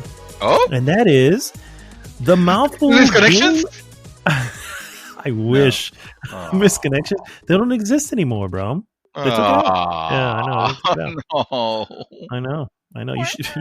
You think we're sad about it? You should see how Gunner feels about it. He's just depressed. He's like, I have nothing to wake up to now. Oh, he's happy. He found his connection. So he sure did. He sure did. Congratulations. Yes, he's getting married in June of this year of 2021. Yeah, I'm excited for that. Of course, Gunner, also known as Doomsaint. Doomsaint. Yeah. Doomsaint. More recently as Gunner, but it started off as Doomsaint. Yeah, that's right. No, the segment is the Mouthful's Games Radar, and I just basically pick out a game out of the recent lineup of games that are coming out, just a showcase, throw out there for you guys so you guys can know about it. This week, guys, I want to mention a game that came out on the 14th, which was yesterday, and that is Scott Pilgrim versus the World, the complete edition. Oh, yes. Yes. That is out. I forgot. Yes. Yes. It comes out to Nintendo Switch, PlayStation 4, Xbox Stadia, PC. It is basically everywhere, guys. Yeah. Ubisoft game. How can it not be everywhere? True that. The complete edition includes the original game as well as the original's DLCs, which is Knives Chow and Wallace Wells add-on packs. So really, really no reason not to buy. Honestly, as we were speaking, or before we even started, I had already basically. You're already right. Yeah, I need to jump on that. Yes, for sure. Yeah, the only thing is, I'm sorry. Go ahead. No, go ahead. Sorry. No, I was just gonna say I own that game on Xbox. So when I get my Xbox Series S, when it becomes available, then You'll I have it shall. back. I All should play the right. back. No, but fuck that. I want to play the latest one. I heard it has been remastered. Yeah, yeah. Not Oh, been actually, remastered. I mean, that's the in that case, I have the other one as well. But it was on PlayStation 3 is the version Oh, I had. I had the PlayStation 3 version. you'll never see it again because it's No, PlayStation 3. nope, 'cause exactly. It's That locked should away in die. PlayStation. But I don't recall this being in the original, so correct me if I'm wrong. Mm. But you can play up to three with up to three friends, four total, and in this time online. I don't recall the original having online support. I don't think so. No, I think it was Yeah, couch co-op. Oh, couch that's co-op. Yeah. exciting now. Kitchen Yes, party. The ones that we always say we're gonna have and we exactly. never do because work and life. Because life, exactly. But But you know I what? would actually make time for Scott Pilgrim. I like that game. I I like the agree. game a whole And lot. just because I can't talk, I can be muted. I'll be there. When you Oh, say, hey, is that you, Naldo? Jump, and then you see my character jump. You know it's me. that's right. That's right. Cause you still be at work. Fuck. No, because mostly like I said, the console's out in the living room, and that's technically Oh, throughout the that's week right. my wife's office. Yeah. Yes, yes, So yes. That's true. That's true. actually, you know what? I had a conversation the other day with my I was it was Chaos and Dark, and they reached out and I was like, let me just speak to these guys. I haven't spoken to them in a while, Mm. and I was like speaking real low. Like, why are you speaking low? I was like, well, because my wife is like right over there and she's working, so I really can't speak loud. And so it is what it is. It's possible. Then it It can is work. possible. Yeah, I Yeah. just can't. Laugh or scream, and I have to make sure the TV's on mute if by any chance I unplug the headset by Oh yeah. accident, just in case. But yeah. Anyway, back to the mouthful game radar. Yeah, Scott Pilgrim versus the World already out, already on everything, and no excuse not to get it because it is probably one of the best brawlers of all time, and that's not even an exaggeration. So It is. It is a very fun arcadey. Trying to remember the name of that classic Nintendo game that it reminds Double me Dragon. of a lot. It's Double Dragon, but Oh, it's the not old one. I know what you're talking about. River Ransom City City. Ransom. Yeah, River City Rams. Yep. There you go. Yes, yeah. They had that.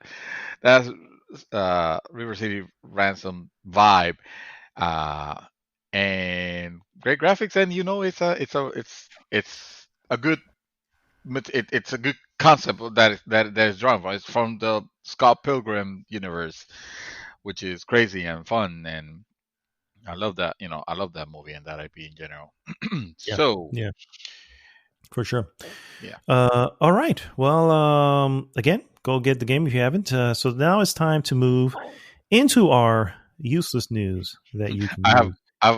I've news that are even more useless than the useless news we're about to Oh talk boy. about. Go ahead. You can Uh, start. I came no, this is a big nothing. It's just to say I came in late to the Lamar Rose Franklin memes that has gonna that have been going on for a while now. Have you seen these things? Um, Something with GTA. I know that, but yes, that's yeah, all. yeah. It's basically it's taking a portion of of GTA 5's first. I think this when you end the first mission with Franklin, Mhm. uh, and you get you get to your home with your homie with your friend, and then there's a conversation that ensues there, which I'm not gonna repeat here because it is kind of very inappropriate. uh, but it's hilarious. It's kind of I actually enjoyed it. I remember enjoying it quite a bit, and I remember kind of setting the tone for that game. I love GTA 5 a whole lot, a hell of a whole lot. That the single player, I whatever GTA 5 online is. I know it's a monster, but I haven't touched it, and I don't have an intention of. But GTA 5 as a single player, I freaking love. So seeing this resurface suddenly, I was like, well, why are people into this now, and I understand what the meme means, and it's super stupid. People are basically taking that that roast, basically the character Lamar gives to Franklin, and like altering it in very different ways. Like they will replace Lamar, for example, with Kirby the Frog, or RoboCop, or Darth Vader, or Yoda, or Sonic, or different, or Homer Simpson, different stupid things like that. And what's funny about it is just the dialogue that happens during that. It's one of those things that you kind of have to see it. It's not that it's like historical, it's a meme. It's just meant to be like amusing, like, oh, okay. But the cool thing that I saw was that the original voice actors of these characters made reenacted basically the meme in real life, obviously, and they did it on a location that I have to give them credit. It looks very close to what the location is in the game. Like everything is very very appropriate. Like the movement, the intonation, the dialogue itself. Like everything is like perfectly synchronized to how it happens in the game, and it's really cool because it's the original voice actors doing this. Like they just got into the stupidness of it. So unfortunately now it's already played out way too much to where you go to YouTube and you search for Lamar roast Franklin, you just see just too many of them. It's yeah. Also, not that super funny. It's just the dialogue was good, and the dialogue in the original was good. So I enjoyed it quite a bit. Fair enough. That was not my piece of news. That was not a piece. That was more of an FYI. If you haven't heard, check this out. I thought we're talking about nonsense that you should watch. You should also watch the this lady Millie Bobby Brown as Princess Leia, like a deep fake that they did. Oh, okay. They did a deep fake? Oh, that's not okay. Well, they did a deep fake in this particular video, but I think the idea, I haven't read the actual report, but I heard people saying that, Disney's obviously interested in bringing, on exploiting more of their characters, all the Star Wars characters, of course. The next one might be Princess Leia, and he wouldn't be surprised if they cast Millie Bobby Brown as a young Princess Leia. Because when you see her side by side, I will dare you to try to find any discrepancies. I mean, they might as well be twins. Yeah, it was really good. Oh, interesting. Okay, I'll have to look that one up. I'll send it to you. Okay. Yeah. All right. So my first piece of news is all about Netflix, guys. I don't know if you know, but all about HBO Netflix decided to, I don't know, release all their movies on their HBO Max channel at the same time as they go to the theater, shocking the world and more so the movie companies who weren't expecting to see that. But Netflix also said, hey, hold my beer. So Netflix is kicking off 2021 with a bang, and it appears that the momentum will last all year. Streaming service is set to release a new movie every single week of 2021. The company announced this past Tuesday.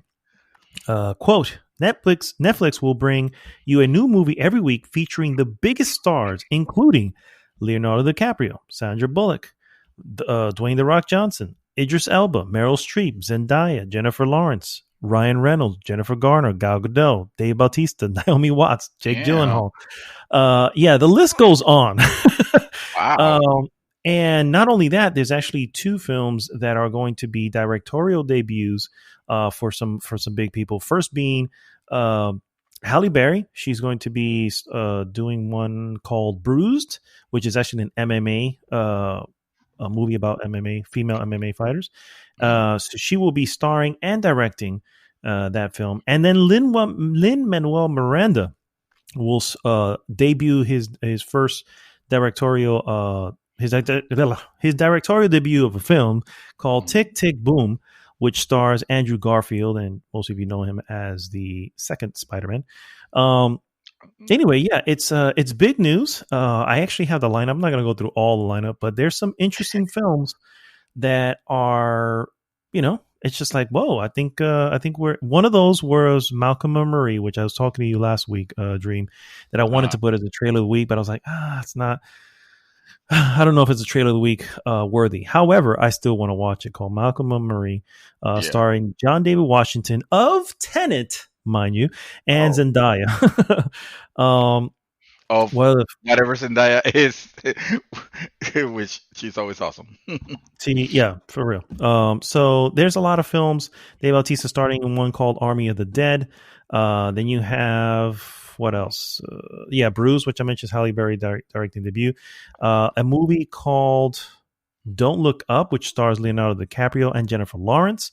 And if there's one thing I can say is, of everyone out there, the pickiest actor who can afford to be picky is Leonardo DiCaprio. So chances are he brings his A game to no matter what he does. So that looks to be an awesome one. Yeah. Some other ones, something called Kate, which stars what's his name? Woody Harrelson for True Detective. It's a lot of. I invite you guys to take a look at the lineup. It is really good. There's the movie that I think is on everybody's radar is the movie called Red Notice, which stars Dwayne "The Rock" Johnson, Ryan Reynolds, and Gal Gadot. All three of them in that film called Red Notice, and that's coming. So Netflix is just saying, "Hey guys, we're all in on this because even with the pandemic." God willing, coming to a close, you know what I mean? With the vaccine and all that, it's still going to take time. You know what I mean? And I think HBO and Warner Brothers recognized that and said, you know what? We may go back to theaters the way it used to be. That's not anytime soon. And as of right now, we can either put it in the theater and lose money or put it in our service and bump our service. Now, does the agreements they have with other people, that's on them. that's their thing. As a consumer, I agree. I don't see myself going to the theater anytime soon. As much as I love the theater experience, I don't see myself going to the theater anytime soon. Even with vaccines and everything, it's like it doesn't matter. You want to make sure everything is copacetic before you start venturing out like that. So I can see that, and of course Netflix is going, yeah, we're gonna line it up as well, and they're bringing star power to this, which is awesome. So I am definitely excited. Excited. No kidding. They're probably seeing the benefits the HBO is reaping as far as subscribers going in. Mm-hmm. And I mean, not that Netflix is hurting in any way whatsoever, but they're a company. They need to grow. They're a publicly traded company. They constantly need to be growing. So exactly. Yeah, they definitely did say, "Hold my beer." Yeah, they sure the fuck did. Just I'm going to show you something. We're going to one up HBO right now. Right now, that's right. Speaking of lineups, Microsoft wants to remind you that there are games coming this year that are exclusive to Xbox, and I am going to read them all. Microsoft has provided a list of upcoming exclusive Xbox One, Xbox Series X and S games this year. This handy list, a handy list of the games coming exclusively to Xbox Series X and S have been posted, and it gives you a quick look at some of what's heading to the console. Let's see. As Microsoft notes, though, you can expect more than what you will find on the list. But what I'm about to mention is just what has been announced so far. All of this have a 2021 release. I don't have specific dates, just the year. So adios. That's actually the name of it. The Artful Escape, the Ascent, the Big Con. These are starting to sound like movies, actually. It does, yeah. Crossfire X, Dead Static Drive, Echo Generation, Exo Mecha, Exo One, the Trying to Gun. sound a lot of Japanese here. I'm just saying. I'm trying to. Yeah, I wonder. Yeah, Halo Infinite. Oh yeah, Halo Infinite. I guess that is happening. The Last Stop, Lake, something called Lake. Little Witch in the Wood, The Medium, which you and I saw on their presentation. Presentation, yeah. Yeah, That looks and it good, yeah. very interesting. Yeah, Comes out actually, actually later this month. yes, The Medium Yeah, has the January 28th. Yep. Yeah. Microsoft Flight Simulator, the console version, of course. Psychonauts 2. Wait a minute. It says technically not a console exclusive, but it is launching into Game Pass. Oh, okay. Coming to PC maybe also.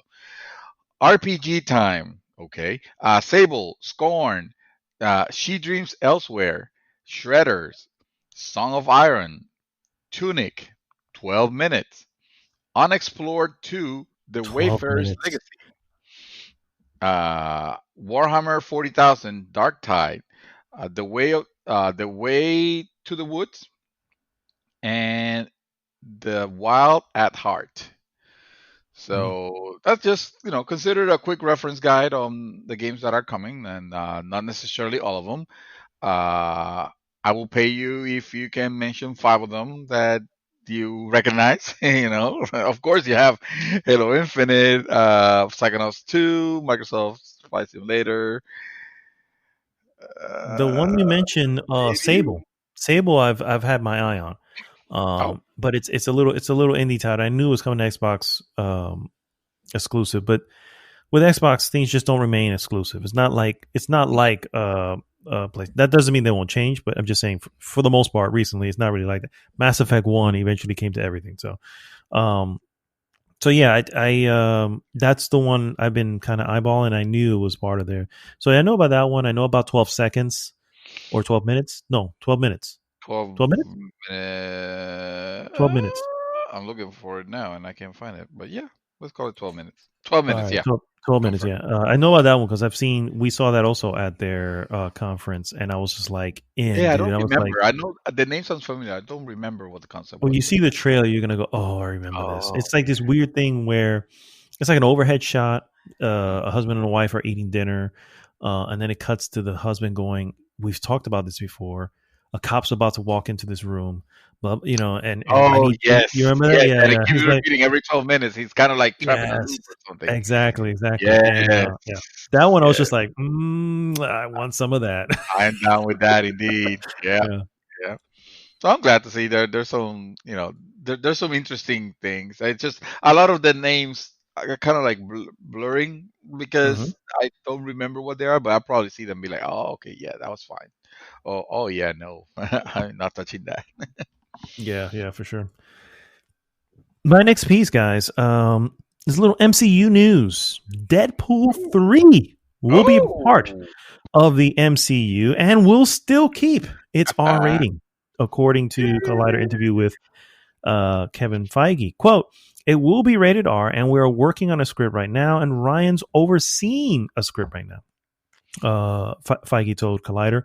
It will not be filming this year. Ryan is very busy, very successful actor. We got a number of things we've already announced that we now have to make, but it's exciting to have for it to have begun again. Very different type of character in the MCU, and Ryan is a force of nature, which is just awesome to see him bring that character to life. End quote. yeah. Deadpool 3 will be written by Wendy Molyneux and Lizzie Molyneux of Bob's Burgers, while Ryan Reynolds oversees the process. Future Deadpool movies was uncertain once Disney acquired 20th Century Fox, as a movie series has much raunchier and adult-oriented humor that the films in the MCU do not. But they In were so essence, super successful and super mega money. I mean, maybe not they did. super mega money, but they were making money. I want to say it was the highest R-rated film Yeah, I think of so. all time, Yeah. probably right before Logan came out, or maybe after. I don't remember. Mhm. But anyway, it is definitely good to hear Yeah. that they're like it's okay. It will just have to exist no matter what. We'll make it Yeah. work. Yeah. Um, Isn't which Joker is the great. highest rating R movie now? The what? Isn't Joker the highest rating R movie? Or was it? Yes, and Was it the highest. I don't know if it's the highest rated, highest box gross? office is what I was referring to. Okay. And let's be real, that's what talks, not the ratings. Yeah. That's true. That's what I meant. Sorry. Yeah. The highest box office. Yeah. All right. My next piece. You guys remember super great indie title that came out probably like 6 years ago, and it took the world by storm. I love this game. Axiom Verge. Remember that game? I do. Yes. You ready for me to talk about the sequel? Yes, please. Well, Oh too no. bad 'cause I don't have any Oh. news about the sequel. So, but the original is getting a patch. It's getting a sophisticated randomizer 6 years after launch. Yes, Action Verge, the bespoke Metroid-like developed solely by indie designer Thomas Happ, is still getting new content long after it originally came out. The new update will make the game feel like new every time you play it by randomizing the order in which you get new weapons and unlock new areas. Currently available on the game's Steam and Epic Game Store version as a beta version. The randomizer originally came about thanks to the work of Axiom Verge speedrunning community, and in particular the creator of the mod who goes by Pos- Possum? Sure. Sure. Said they came up with with an unofficial version that required a legal copy of the game to use, and have since worked with me to incorporate it into the game as an official mode on the game. Writes Hap uh, in a new developer update. They spent years working on this and refused any compensation I offered. It was a labor of love, and I'm hugely grateful to all of them. Uh, The side scroller that takes inspiration from Metroid, Axiom Verge, revolves around exploring levels, finding new upgrades, and it's a Metroid game. You guys know what a Yeah. Metroid game is. Mhm. This game is the most homage Metroid homage that you can homage. One thing that it's not mentioned here, but I was reading about was the fact that the fact that it's not just a crazy randomizer. It's just not meant to uh let's just shuffle what things are and that's it. Mhm. It's an intelligent randomizer so that it makes sense gameplay wise to find the things where you find them and to go to the levels where you go when you go to them. It's not just a bullshit shuffler of the items. That's what I'm trying to say. Um, there's a little bit more here that says, let's see, the new modes include three different options: beginners for players who have already beat the game several times but want to play through the normal way; advanced for speedrunners familiar on how to glitch through certain obstacles and sections; and masochist for Axiom Verge experts who are intimately familiar with all of its quirks, glitches, and secrets. It says, as of right now, there are exactly 4 people in the world able to play this mode. Habs writes, if you do not know that you're one of them, you're probably not. So you will know if you're one of Yeah. them. Oh man, I can't. I'm very looking forward to Action Verge 2, of Mhm. course. I really love what he did with Action Verge. Like the whole emphasis on keeping the aesthetic as close as possible to a Super Metroid, right? Mhm. Yeah, pretty much. That's But almost. It is literally a Super Metroid. I yeah, mean, it's more Super Metroid than it is any other game. That's the way the music sounds, the way it the looks, the way music, that. yeah, Oh, absolutely. the That thing levels is. and everything. Yeah. It's almost like running it on a super overclock mega Super NES Yeah. because It is. it has effects like you sort of knew that yeah the Super NEX is not gonna be able to do that. However, it doesn't go too crazy far, or actually I might argue that sometimes it does, but it doesn't feel like oh yeah this is obviously too far in too far into the power of what a Super Nintendo could have actually have done. Mhm. You know, It is literally just short of a Nintendo copyright strike. It's just, I mean, no. I'm just saying, it's so close that one or two more details they would have added. Like, no, no, we need to strike this thing. You know what They I would mean? have had to. They would have had to actually use the characters. Like I feel. I know what you're saying, and believe me, it's very like if you like Super Metroid, this is the next game you should be playing if you like that aesthetic because that aesthetic is. I mean, it is fucking there. It is It fucking there, and is the music. ridiculous. My God, the music is awesome in this It is. game. It's so good. It's so good. Sure is, Yes, yeah. active merch.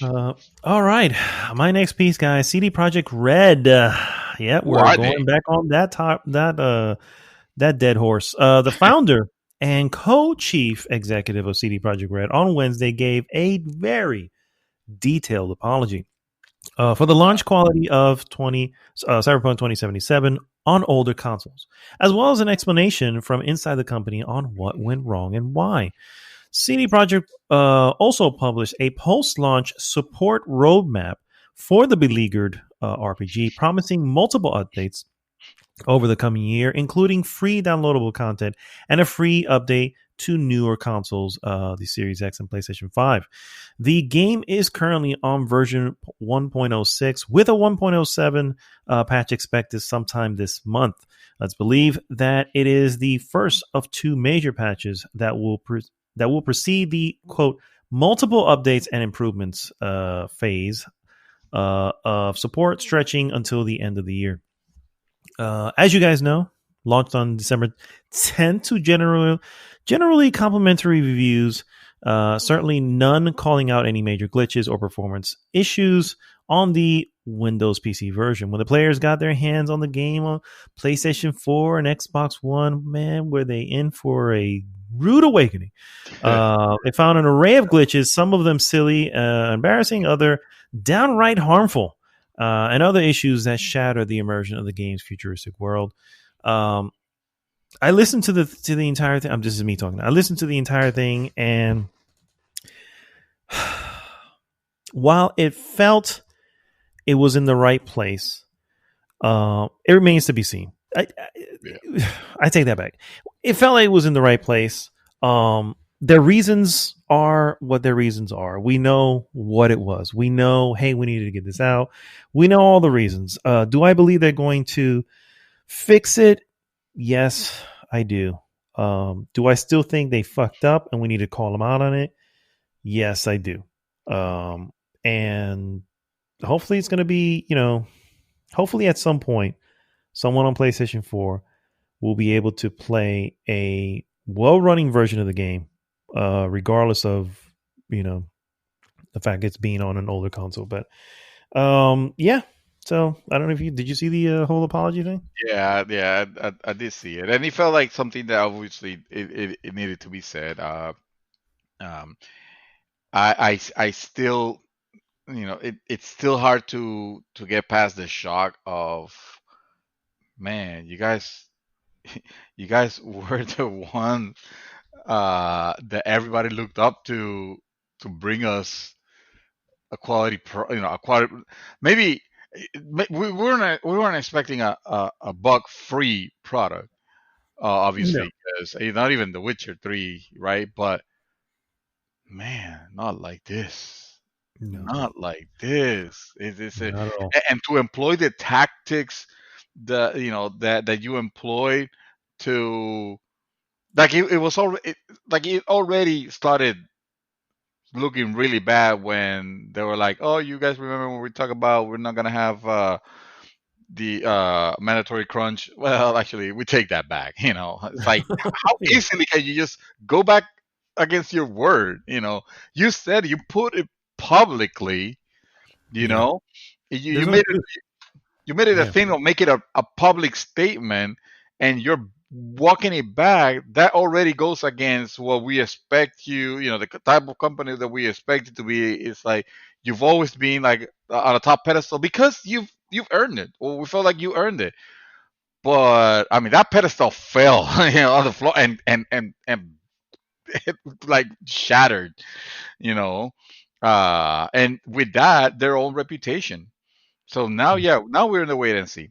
I have been Yeah. this close of getting a refund, especially seeing that right now the fucking version is half the price. It's half off right now. I can get a refund and rebuy it now, half the price. Yeah. By the time this game is actually properly fixed, it'll probably be a bargain bin. You Hmm. know, it's sad. It's terrible because yes, they have been games that have turned it around, and we see it with No Man's Sky. Uh, but you are City Project Red. We never expected you to be on that same boat. So I knew that it was kind of overdue that an apology of this nature and like talk about it.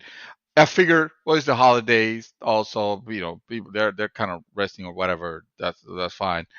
Um, but I felt like it was needed, and I felt like, okay, it's good to hear that you Hmm. guys are taking this very very seriously, very very too hard, and that you are owning to it. Uh, you know, uh, I'm not gonna, I'm that's right now. As an apology, that's the most that I could expect. You guys are offering already the refunds and all that. Like, I'm not gonna be like, I'm not gonna play the entitled card. Be like, oh, yeah. I'm not gonna do that. I mean, you guys fucked up. You're very fucked up. You have been already called out many times. You you said I'm sorry. Hmm. Now, is where you get to show what type of company you are. Yeah. Yeah. Now is where we'll get to see the real magic. If you can pull if you can pull this, if you can push this around, turn it around, I should say, and Cyberpunk 2077 ends up becoming a good title, something that people that I want to play, because the game reviewed well enough to realize that underneath all that crap, there is an interesting story. There is a good gameplay. It's just that right now it's not ready. It's bored. So, but I I want to play got that you. final version, and I'm gonna call it the final version because The it, final cut. yeah, Yep. the real, yeah, exactly. You know, just give me the stuff, and I might wait until you start adding stuff. The stuff that you cut out, and who knows? Who knows if they do? But Well done. Yeah. let's see. Um, Maybe give support like EA is giving support to Star Wars Jedi Fallen Order. What? Yes, I say EA. I don't mean EA. I mean Respawn. In reality, because let's be real. But Star Wars Jedi Fallen Order gets a next gen performance update out of the blue. Out of the blue, but kind of, I sort of expected that it was going to happen. I mean, that game came out recently and it did relatively well. Um, it's not that mandatory. They should have done it because they could have just. I mean, I was expecting honestly EA to just keep it as backward compatible and whatever, but no, they went the extra mile, or at least Respawn did. Hmm. If you felt a great disturbance in the Force, you might be into something. As an update for Star Wars Jedi Fallen Order has started rolling out, and it's all about optimizing the game for next gen consoles. As explained in EA's blog post, the update promises improved frame rates on Xbox Series X and S and PlayStation 5, with frame rates now targeting 60 frames per second on all next-gen consoles, uh, up from 45 on Series S and PlayStation 5 prior to the update. So even when you were playing this on even on PlayStation 5, this game was still not running super great. I always mention that I played it on PC, so I had a good experience with it. But I think the console versions were, if you ran it at the locked mode, the visual mode instead of the performance mode, if you ran it at the locked 30, you were okay, But if you try to run it at the performance mode, hoping that it was just going to jump to that it was going to go to 60, it fell short. And we already established that it is either 30 or 60. It can't be anything in between, because anything in between, it looks bad. Feels weird, yeah. It feels weird, yeah, and it looks bad. The Xbox Series X now features a performance mode with 60 frames per second and dynamic resolution in the range of 1080p to 1440p, while its normal non-performance mode should achieve a post-processing resolution of 4K and dynamic resolutions of 1512p to 2160p, in other words, 4K. PlayStation 5 post-processing has now been increased to 1440p, but the dynamic resolution has been disabled, and the game is rendering at 1200p, up from 1080p. And you guys could search for the list of the patch the patch posts, because there's a lot of changes that they did. Nothing on gameplay, I believe. It's all about just this quality of life. These games are running on about performance, about making the game run good on next gen. Great title to get if you have an Xbox and you're a Game Pass subscriber. I think Game Pass. What's the high tier Game Pass? The one that's $15 a month or something like that. That's the one with Ultimate. It's the Ultimate, right? Ultimate Game Pass. Yeah. You get EA games also as part of it, so there's a great one to get. That was a good game. I'm not gonna lie, I enjoyed it. Sounds good, sir. My last piece is an interesting piece that I'm going to leave you guys with, and that mine was boring. No, not at all. No, this is actually some recent news out of CES, and I was just curious because I saw and I was like, let me delve a little deeper. And as I did, I realized, ooh, this is interesting. Razer claims to have the world's first smartest mask. It is a new reusable N95 respirator called Projekt Hazel. It is a concept design, of course, as most things in CES, with a glossy outside shell made of waterproof and scratch-resistant recycled plastic, which is transparent to allow lip reading and seeing facial cues when you chat with people. Currently, of course, there's no price attached to it. Razer refers to Projekt Hazel as a surgical N95, but it hasn't yet earned any of the necessary approvals or certifications from the FDA, obviously. The main features of the mask, and here's the interesting part, are two circular zones that flank the mouth. They're used for ventilation, giving the device an almost futuristic mask look. Razer claims Projekt Hazel will have active disc ventilators filtering air that's breathed in, as well as the CO2 that's being exhaled. Company adds that it will be certified filter 95% of the airborne particles, including COVID-19.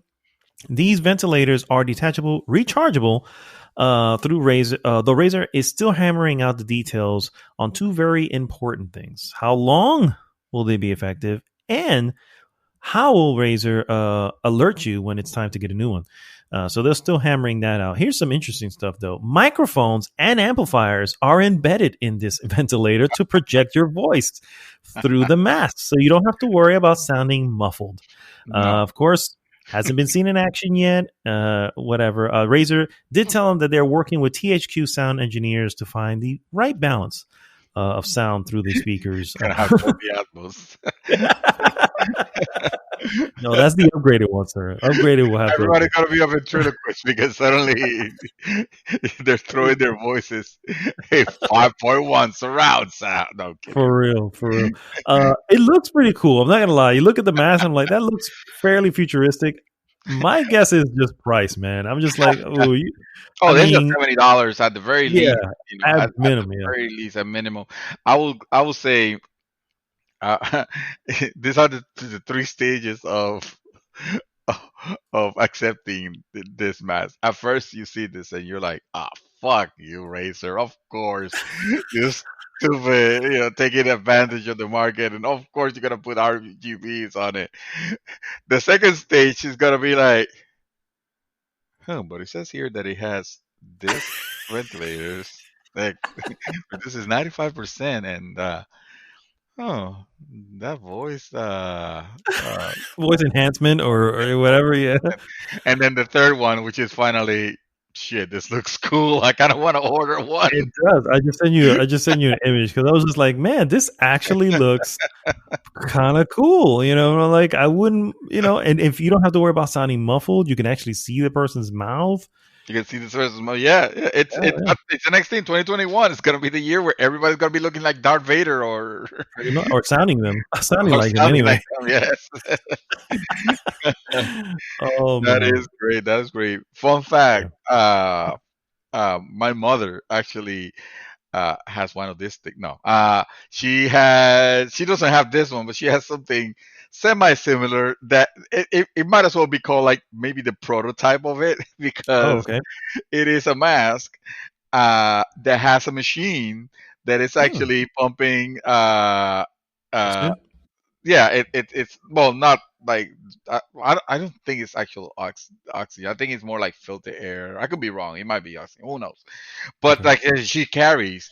Now this thing is a contraption. You kind of have to carry with you, kind of like a handbag on it. But she's so happy with it and so proud to display it. Everywhere she goes. She says she gets people that she turns heads and people ask her about it and all these things. $90, bro.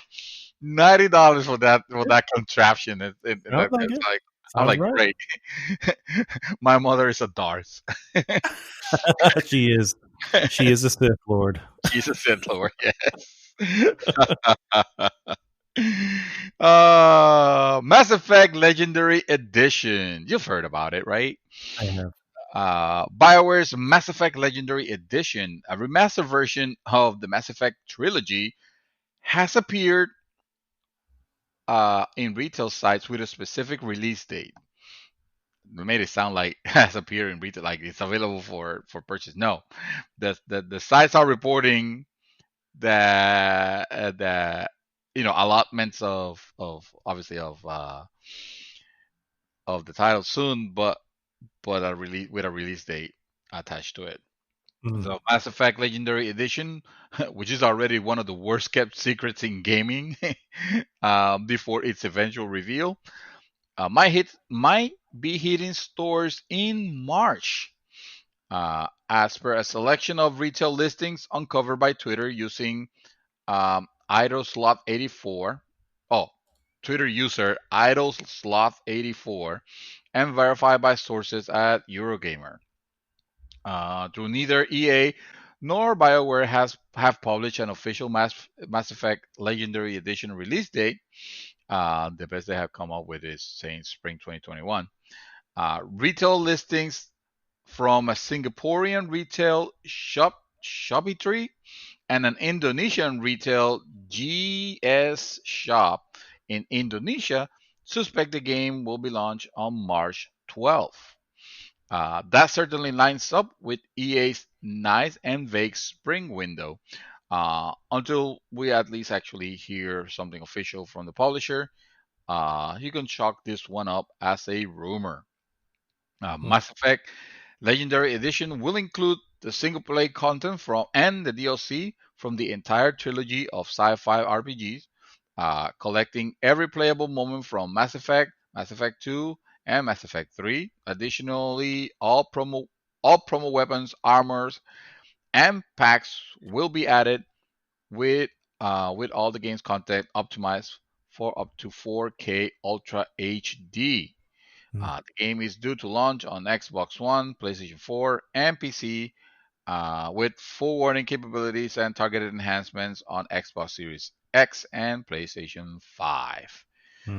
So if you're a fan, I bet you're super super stoked about it. I just don't know what are they gonna do to um the Mass Effect. I'm thinking the original Mass Effect gameplay and then Mass Effect 3, and they just feels like way too much of a different game to combine like hot elements and stuff like that, right? So more than likely they're just gonna keep I never the played the. I'm gonna be honest with you. I never played the very first one. yeah. And never went back. Like everybody kept saying, no, don't even bother. So I'm like, okay. But It's a great game. It's just they gave you the option to do that comic before playing Mass Effect 2. So why not just yeah, do the little comic where you made your choices on the comic, and congratulations, you have a save game from Mass Effect 1, even though you didn't play Mass Effect 1. But yeah, at least you can continue exactly. the story. Yeah, I know. I played them even though I was never able to bring my Shepard from Mass Effect 1 Mm. because I believe I might have played what was it? I I don't remember exactly what it was. Oh no, I'm lying. Uh, I made I did play Mass Effect 2 with my Mass Effect 1 character, but then I also replayed 2 with a female shepherd, and I liked the story and the way things went with female shepherd so much that she became my canon. Yeah, I think I did something similar for the first time I played part Yeah, two. you were Yeah, in for love with your female shepherd. the yeah. Well, well, what I loved about it was so I had her get together with oh god, what is the blue girl's Yara? name? Yeah, yeah. In the very first one, and then well, even though I didn't play it, but that's who she got with. And then in the second one, obviously you don't get with Liara, and that's not even an option for any of your shepherds, either male or female, because of The DLC? the t- the On the no, not DLC even you the get DLC. yeah, you could get you could get some action on the DLC. Oh well, I guess no. I think because I had already made a choice in that, and so it didn't allow me to. It wasn't an option. And Fucked so I up, was like, son. all right, it is, right? And I think in part two she ended up getting with Garrus, but then in part three it was she put the brakes on Garrus. Literally, she put the brakes on Garrus, She broke and yeah. then there was a rekindling between her and Leah. I do it. It was just freaking beautiful. I was like, this is just Just played one. out perfectly, Yeah, yeah. yeah. I was like, this is like a perfect love story. This is so good. So that's why it was just they took the time to really make those connections and reference things that happened before. Even though again, it was more only do the comic on the first one, but there was Mhm. still some references. And then of course, the stuff with Garrus and that came up, and it's just like it felt like a natural progression of a relationship that has Yeah. gone through its ups and downs. It's just like it's a shame because I think of BioWare and I'm just like, damn it, guys, you had the freaking golden goose. You used Why to is be, yeah. You what the used to hell was be. going on? You So used This not the same Bioware anymore. That's I guess not. that's what I'm afraid of thinking, I know it's not the case, but almost makes me afraid thinking the same thing about CD Projekt Red. It's like, well, CD Projekt Red from Witcher is not the CD Projekt Red of Cyberpunk. If you notice, there's no Gwent version of Cyberpunk. There's no Gwent in Cyberpunk 2077. There's none of No, that their plan is sort of to stuff. do Yeah, their plan is to do a GTA Online. Go figure. You know what I mean? It's like, well, hey, Rockstar is basically out there printing money. That's what we're gonna do. That's exactly what it is. So, Rockstar, Rockstar's ridiculous under crunch. Also, they're not justified in any way. Uh, you got to give it to them when the games are out. They're almost like a Naughty Dog in the sense of when the games come out. You don't usually hear about major problems, if any. They come in very polished. I'm trying to say, yeah, they don't have yeah, that issue, and they take their time, and it's done when it's done. And not hmm just saying, "Oh, when it's done." No, it's meaning like, no, motherfucker. We're not even gonna talk about it until we are actually sure that we're gonna deliver. yeah. Um, so yeah, yeah. Bonus round. I have another piece. Oh, It's not like super stellar. Don't worry. Borderlands movie kicking off production soon. The Eli Roth directed Borderlands movie is due to start production on location in Hungary, Hungary, hmm Hungary, pretty soon. A new interview has revealed. In an interview with the Hollywood Reporter, head of Hungarian production services company Mid Atlantic Films, Adam Goodman, listed the Borderlands movie alongside some other projects when talking about projects using the country as a location for 2021. Uh, Goodman notes that the company has opened up space for the incoming Lionsgate project in the region, which has become something of a hot destination for companies looking to resume filming in the wake of the COVID-19 pandemic. Uh, the quote goes, we're open, sorry, we're opened up space for a Lionsgate film, Borderlands. Dot dot dot. We are doing season 3 of Jack Ryan's for Paramount TV, and we're doing a Marvel project, which, for usual security reasons, I can't talk about. Goodman explained. The Borderlands movie was first announced back in 2015. When it was revealed, Lionsgate was developing it alongside Arad Productions. Avid Arad and his son Ari Arad worked on Iron Man, Spider Man, The Amazing Spider Man, X Men, Ghost Riders, and Blade. The movie was reconfirming as being developed in 2019, then once again dragged kicking and screaming into the headlines in 2020 when Randy Pitchford accidentally confirmed Eli Roth will be directing. Uh, Confirmation that Blanchett has been cast as Lilith appeared in mid 2020, and later it was confirmed that creator of the TV series Chernobyl, Craig Mazin, will be writing the script.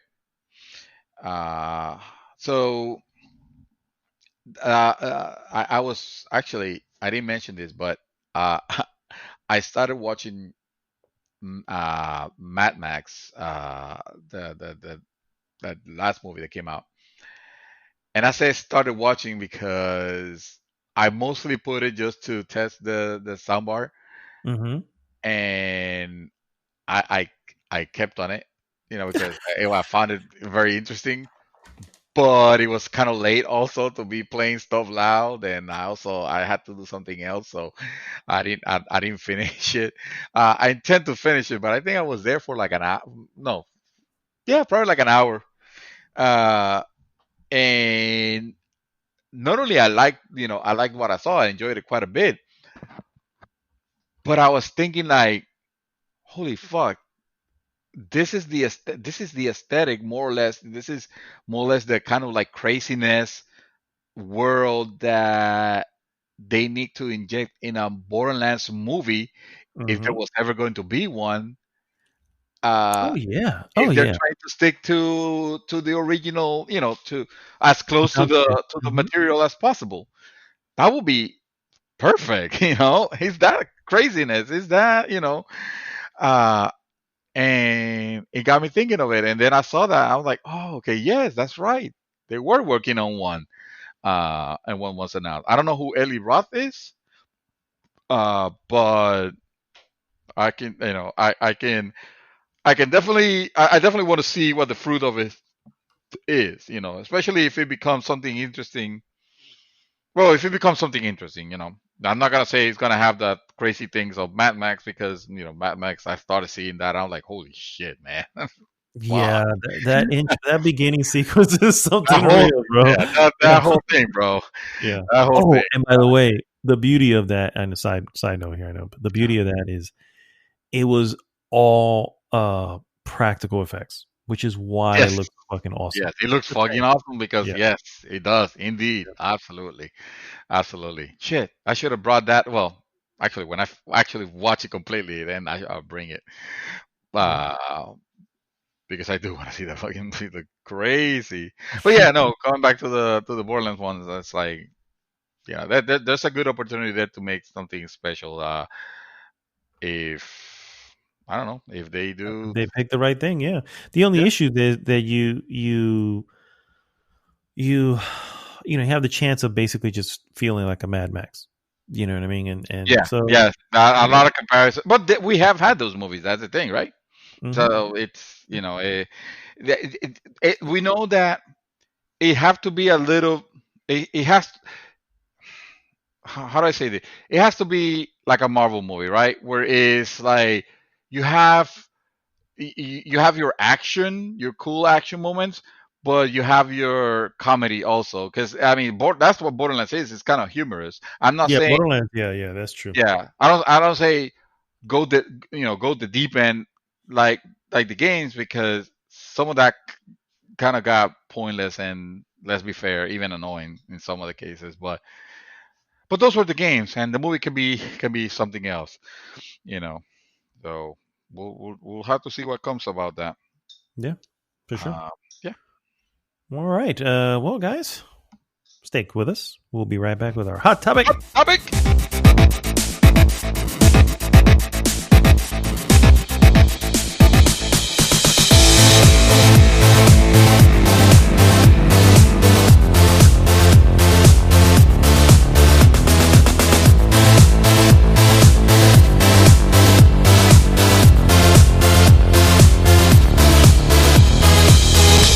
And we're back, guys. And it is now time for our hot topic of the week.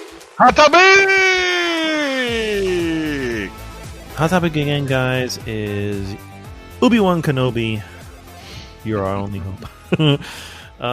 Ubisoft is Ubisoft is joining. Well, you I guess you have more information. I thought they were taking over, like taking the reins, but apparently EA is still around. Yeah. So what happens?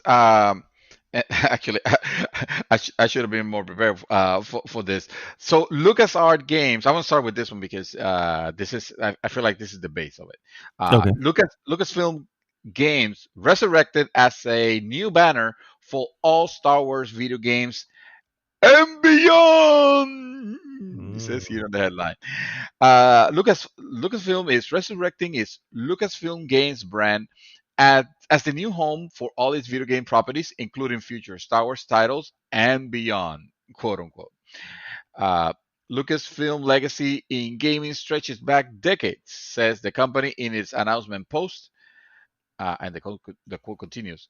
And with Lucasfilm and the galaxy far, far away entering a new and unprecedented phase of creativity, so will the world of Lucasfilm Games. End quote. Uh, the Lucas Games brand has had a long and illustrious legacy, of course, being the original name given to the company gaming division by George Lucas in 1982. The division that would go on to produce a string of seminal titles from adventure classics like Monkey Island, like the Monkey Island series and Day of the Tentacle, to the beloved Star Wars games, including X-Wing and TIE Fighter and Jedi Knight. They never mentioned TIE Fighter, the masterpiece of all of those games.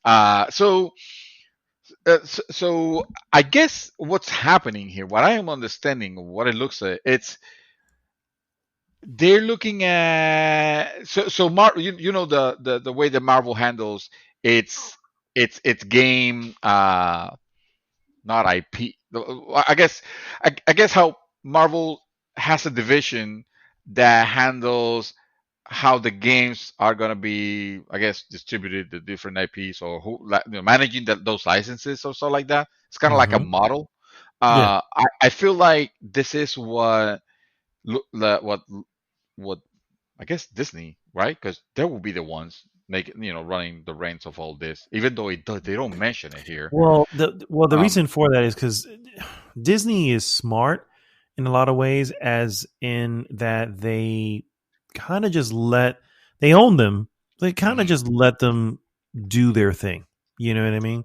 Right. So Um, Lucasfilm is Disney. There's no doubt, right? Obviously, oh no, right? no, no, not that at all. Absolutely, yeah, Okay. yeah, Okay. So we yeah, can yeah. say okay. So basically, they're trying to they're bringing.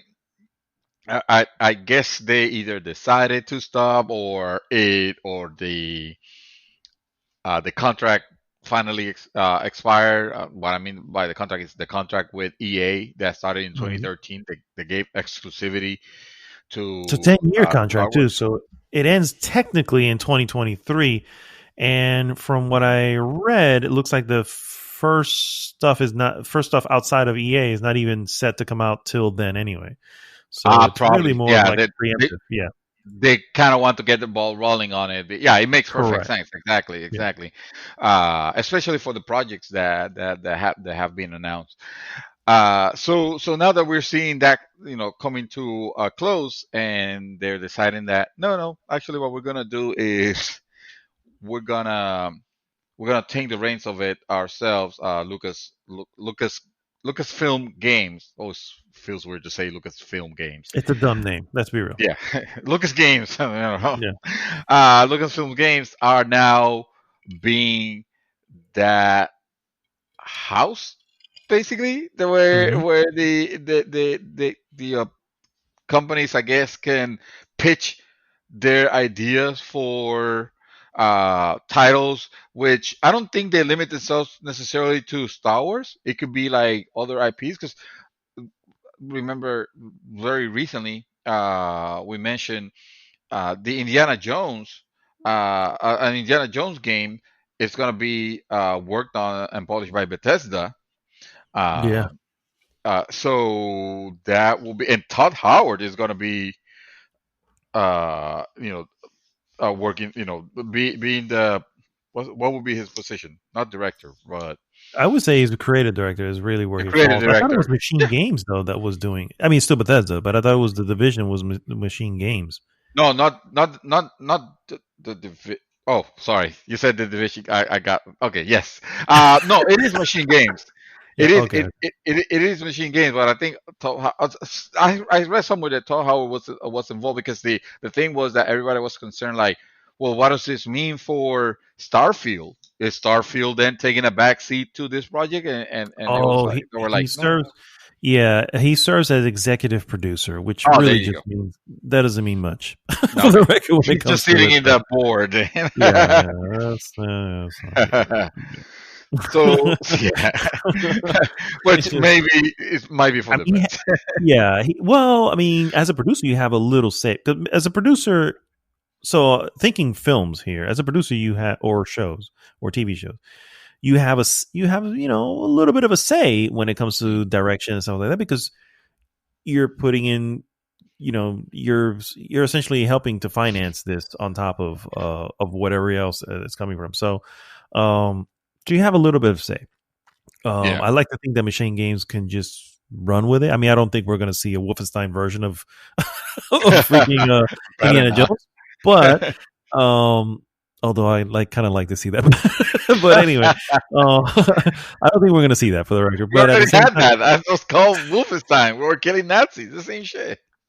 yeah, but you don't have a whip, and let's be real, you gotta have a That's whip. true. You know what I mean? You need to You gotta have a whip. whip it good. Yeah. Oh wait, you have never seen Indiana Jones, have you?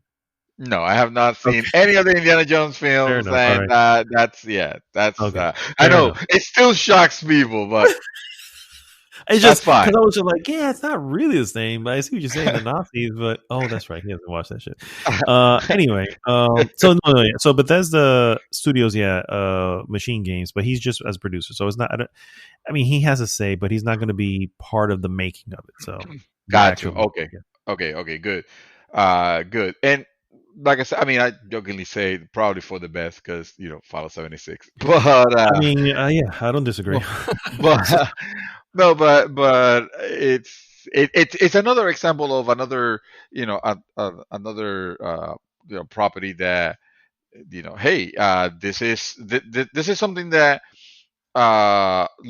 Lucasfilm Games, hate saying that, could be, it's pretty much poised to be in charge of now that this contract with AA is Mhm. expiring and not renewing. And I say great. I'm kind of celebrating the fact that they have decided not to renew this because, It's been a well, shit show, bro. it Yeah, let's be it real. Let's it call it kind what it it, is. it kind of has. I feel like Yeah, the last two games have been kind of like an apology in a sense, yeah, because if you notice, they yeah. haven't they haven't really messed with the gameplay of each of the games, and they both did very well, demonstrating that you don't need to put to monetize it with loot boxes and shit. The games, obviously, they they I don't think they're performing to the level that EA would have liked to had it had loot boxes and stuff, but that's what kind of almost did it for them, right? When Mhm. with the Battlefront 2, huge problematic deal with that game came to be, dude, it almost it, I don't want to say it sunk them, because it's not like it didn't sunk them financially, but it sunk them reputationally. Like, that was the point where we already knew that EA was shit, but damn, bro, now there's nothing that another company could do that could outshit you. Yeah, At least for until sure. Activision comes in and say, "Hold my beer," But the Pretty much, yeah. yeah, which they have been very competitive. Let's be real, but EA taking a Star Wars property, a game that should have actually been a total success.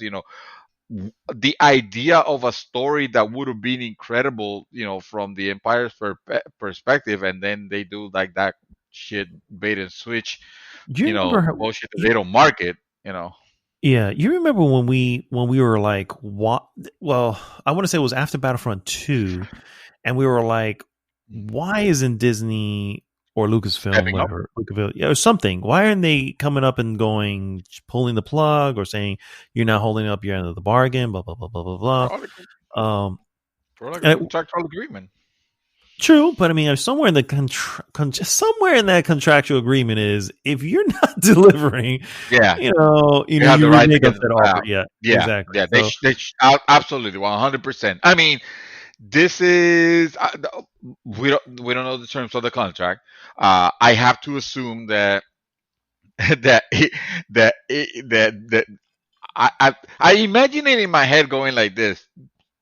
Disney probably did reach out to EA with that, dude. What the fuck? What are you doing to our to our whole name? The Star Wars IP names being dragged to the mud by all these countries now that they're putting as an example of exploiting uh uh the gamers and miners with almost bully like tactics to get you to spend more money on games and shit. Like, this looks bad on our image, and something, like, it makes me think that that is probably the reason why the next projects were severely toned down into, well, not toned down, completely gone, the things with the microtransactions Well, yeah, but and if you notice, sorry, one more thing. If you okay. notice Jedi Fallen Order, like that game, the structure for microtransaction, it looked like it was in place. Like it It could have, was like there. it was like it just felt like it was like the way that things are with the cosmetic stuff that you can get and all that. It's like, yeah, this game could have actually. I mean, knowing EA, I'm surprised that they didn't have it, and it just feels like maybe at the last minute or somewhere in the little development they were like, oh no, let's not do that with this next game. Pull that shit out fast. I mean, Disney's considering not happy. Star Wars, so they got it in 2013, Mhm. and their first game was in 2015, which was the original Star Wars Battlefront, the Mhm. remake, a reboot, whatever. And then Yeah. 2017 saw Star Wars Battlefront 2. So we saw that 2017. It took 2 years for Fallen Order to come out in 2019, and then Yeah. finally Squadrons last year. Those are the 4 games. Project Red Tag obviously had the shit pull, the plug pulled on them. So Yeah. what do I think they won? I think they were probably given a nice stern talking to and said, hey, we're still in contract. We still have those projects because I'm pretty sure they check in on projects and saying, hey, where we're at, what are we doing? Yeah. So I have those projects coming in. This was it 2019's Fallen Order? So yeah, at that point they were like, well, we have that coming out. You know what? Here's what we're gonna do so that we don't rub the people the wrong way. We're gonna go ahead and remove microtransactions from that game. Mhm. However, it's it'll affect probably some revenue stream there. However, we're still receiving the revenue stream from these other games, and that's because there were in the time frame 9 games that were released to mobile. A big one That's being true. Galaxy of Heroes, which is a very big one. But you have Assault Team, Commander, Galactic Defense, Uprising, Heroes Path. Yeah. They went All these behind were our mobile back. games. Yes, exactly. So they're like, Wow. okay, so it's not going to have the revenue stream we want from console that Okay. we've been getting in Battlefront 1 and Battlefront 2. However, we still have a huge following within the mobile market, and I think we'll be okay by this is me Yeah. pretending to say this is probably what happened. I have no clue. I have no Yeah. No, we obviously don't. I We don't know don't. It's shit just. about so I'm just saying when I think business, this is Mhm. probably where Disney said, okay, we can go ahead and finish out this contract the way it is Mhm. currently, and then at that point move We'll on be into watching. yeah. So yeah, man. So that's what I think that happened with EA there. I have I, still yet to even try uh, the Jedi Fallen Order, although I have considered it because I am in an EA ban. But I got to tell you right now, if I lift this ban or this boycott or whatever, I'm going right to the guy who said "fuck the Oscars," his game. I'm going right to that game because I like that guy. You know what I mean? I think that guy's too cool for school, and I want to support his game. no, Anyway, I hear you, and to be fair, that was my thought with Respawn. It's like, man, fuck EA, but I really like what Respawn has done because even the previous games like Titanfall 2, none of those games gave us microtransactions. Now, uh, maybe one did, and I just don't recall. But I don't think so because I feel I don't like, think so. Yeah, yeah, I don't think so. I don't think so. I mean, they did gave us Apex the was Legends has arguably the microtransactions. Yeah. yeah, obviously, but at the same time it's also completely free. They weren't Mm. doing the PUBG route of, well, we'll sell you the game and also the microtransaction, and this is EA. They totally would have done that. Mhm. uh and hello, even Activision did that. Overwatch, hello, Overwatch. You pay for Overwatch and then Yep. they try to stick it to you with loot boxes. So but they gave us that. They gave us a completely free game that was freaking amazing, phenomenal. The best, the top notch Best what type of game is that? What's that genre? Oh, oh dear Lord, battle One of royale. those. Yeah, Battle battle royale. Royale. Yeah. I mean, I haven't played or have any You any haven't played wish Apex to Legends at play. all? No, no, no. Call of Duty. Let me finish. I Oh, haven't played Call of Duty. The war whatever is called, Warzone, like Warzone. Killzone. Yeah, who cares? Sorry guys, I know it has a lot of fans, and I know the game is good. I'm not trying to shit on it. It's just like I don't even play Apex Legend because it's just not my. It's not the games that it's not the type of games I can sit down and play right now. And they have never particularly been like my favorite type of games. I'm not into the competitive scene too much. I played Apex Legend for quite a bit actually, and I did enjoy a lot of what it was doing. Uh, uh, quite a bit because it was taking that genre and improving, with several several Gameplay mechanics. quality Yeah, of yeah. life, Hmm. yeah, things. So that's why I was always behind uh, response projects, and when I knew that they were working on Jedi Fallen Order, and I was still into Star Wars a little bit more than I am Yeah, now. we are now. Yeah. I Thank was you, Rise excited. of Skywalker. Yeah, thank you, Rise of Skywalker. I was excited, and I'm excited to hear that this is actually a franchise because I do like I do like what they did with that game. That game was lengthy. It had a decent story. I'm not gonna say it was like the best thing ever. Uh, I heard that it's not easy to get an approval to do a Jedi a game about Jedi's when it comes to working with Disney in Hmm. particular. I hear that you know that a game about like the Jedi's for Disney, that's like their sacred cow. Like they want to make sure that okay, you're gonna do this, you better do it fucking right, or else Mickey Mouse gonna get you. Uh, That's hilarious. yeah, you don't want to you don't want to mess with the big M. Sorry.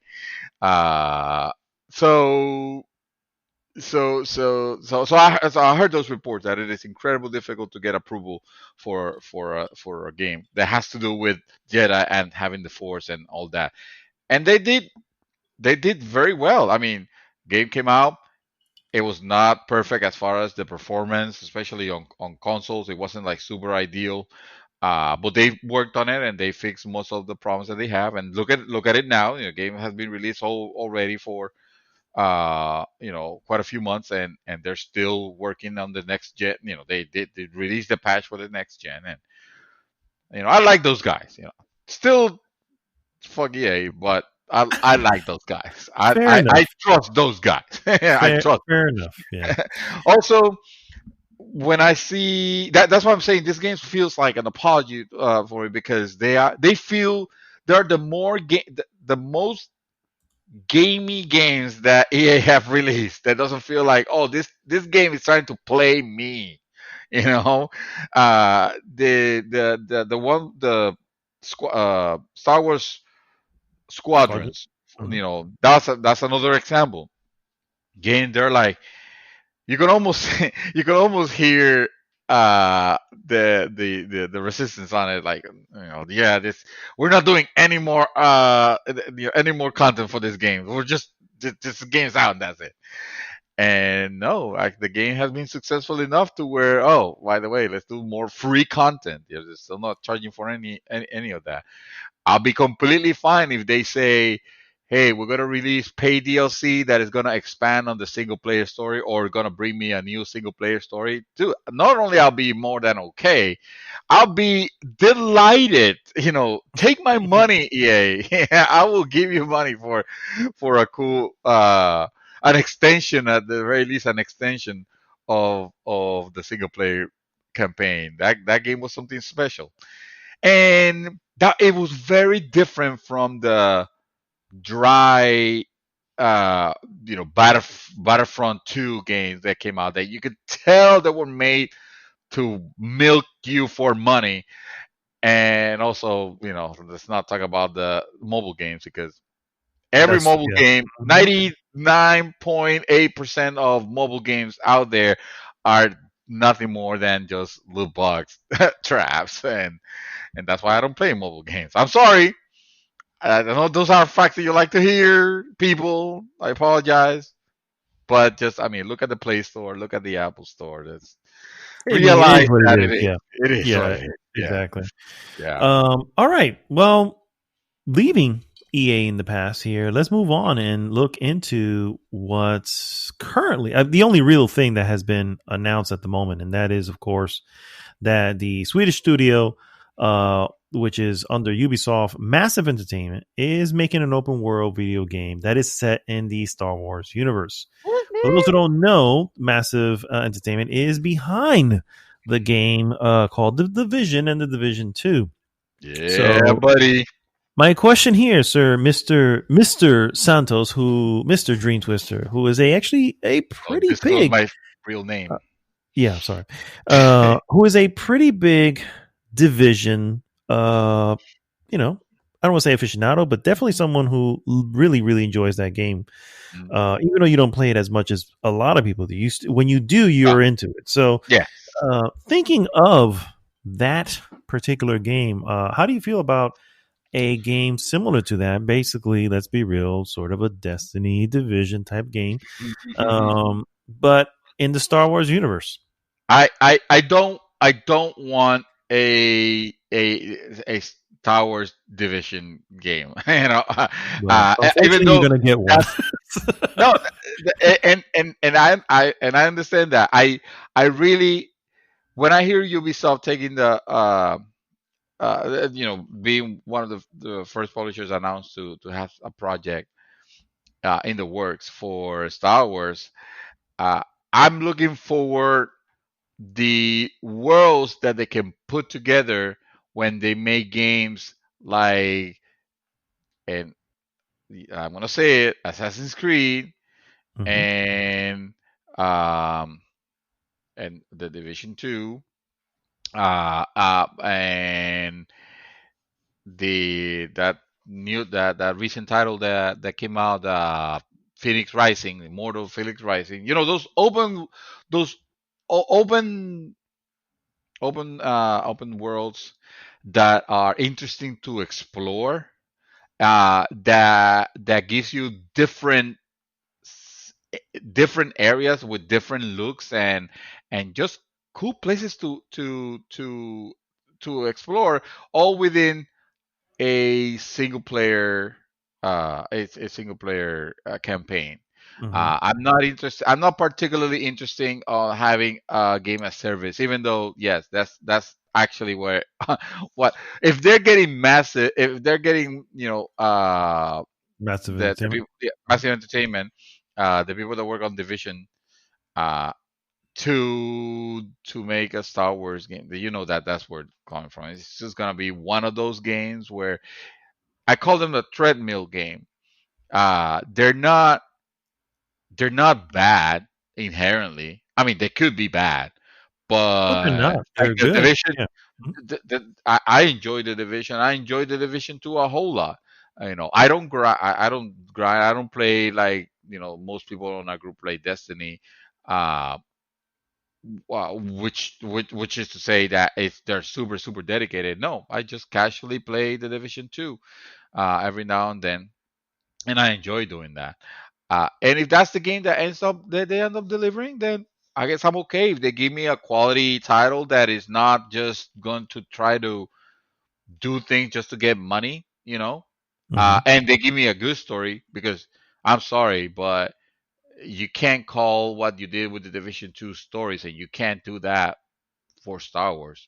Star Wars was always about great uh, uh, delivering a great intricate story. Rise of Skywalker notwithstanding. I'm glad you brought that up, sir, because here is where I will interject by saying Yeah, there's going to be some stumbling blocks from Ubisoft. Oh, it's Ubisoft. Of course, they're gonna be. Yeah. There's going to be some stumbling blocks. Yeah, I don't think. First off, you're mentioning of the an Assassin's Creed like game. Mm-hmm. I don't know. Maybe they could do something like that. I just don't know.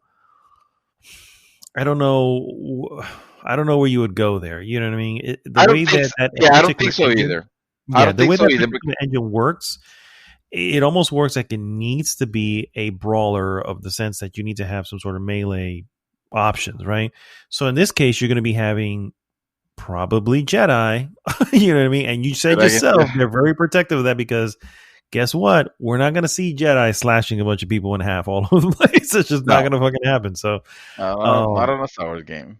Yeah, exactly. Exactly. So, so you have that. So as far as the massive entertainment, I guess you can have it. Obviously, it's going to be more of a shooter. So this would either be, I don't know, man. I would say if it could be done right, but it won't be. But if it could be done right, I can definitely see the second coming of the X-Wing. No, not X-Wing. TIE Fighter. In the sense that instead of being a flyer, instead of be a pilot, you're actually a soldier, making your way through, but within the Empire. Okay, so I can see a faction-based something, yeah, but wouldn't that be kind of like an MMO? And that's it could be. Yeah, that's what it's gonna be, bro. I mean, hello, the Division is just Destiny. Destiny is just it's about That's what I'm saying. What it is, yeah. It's not gonna be when I put in Assassin's Creed terms. I mean, like the world itself was interesting to explore and full of detail. I don't mean necessarily the sense of it's going to be like a single player. I would like it to be, but at the same time, I don't need it to be that because EA is already taking care of that. They already have the IP, the Jedi Fallen Order 2 or whatever they end up calling it. They're already gonna give me that, maybe not to a massive scale, but but it'll satisfy the third person action RPG-ness of it, if you will. What this is gonna probably end up delivering is it's gonna be an open world experience, kind of like the Division is. I don't think it's gonna necessarily be a shooter. I think shooting might be a class, but this could end up being it's not an MMO in the sense that the Star Wars: The Old Republic still exists. That MMO is still going, believe it or not. I get it, but I mean, how many people are still playing it? How many mainstream are still playing it? No, I mean it's still making money. It's you don't hear it on the news or anything like that, but it is still making money. So they haven't closed it or have any plans to close it anytime soon. But this particular game, if it feels like it feels like it's gonna be your anthem, and that's for better or worse. Yeah, nailed it. If it's Ubisoft, like that's the space that we don't have in Star Wars yet, right? Like that going on an adventure with your friends and then going back to the hub and getting loot properly. They don't. Yeah, they don't. Well, outside of Old Republic, I guess they don't really have something like that. So yeah.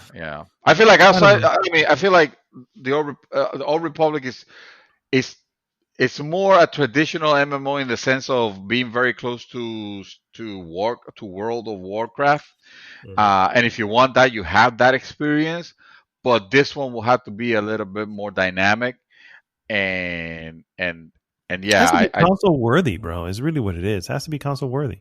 Yeah. And I don't think anything that this is just me, Old Republic and all that. I don't think I don't know if that would translate over. I think it would have to be very Battlefront like, but making, instead of just those battles, just making it a more open world and all this. And I don't know. That's just me. Considering they are MMOs right now on PlayStation that you can download that were originally thought to be. This is only something that you will see on PC. Terra, for example, is one Terra, is yeah. one of them. And so EA hasn't done the same for the old Republic or Star Wars, the Old Republic. Yeah, that's what it's called. Yeah. Uh, Probably because, yeah, they realize that consoles is not where the demand is for this For particular this, game. yeah, exactly. Yeah, They're this looking. They're this game. looking. Yeah, Uh, by bringing in EA, it was to really, so okay, we need you to fill in the mobile market and the console market.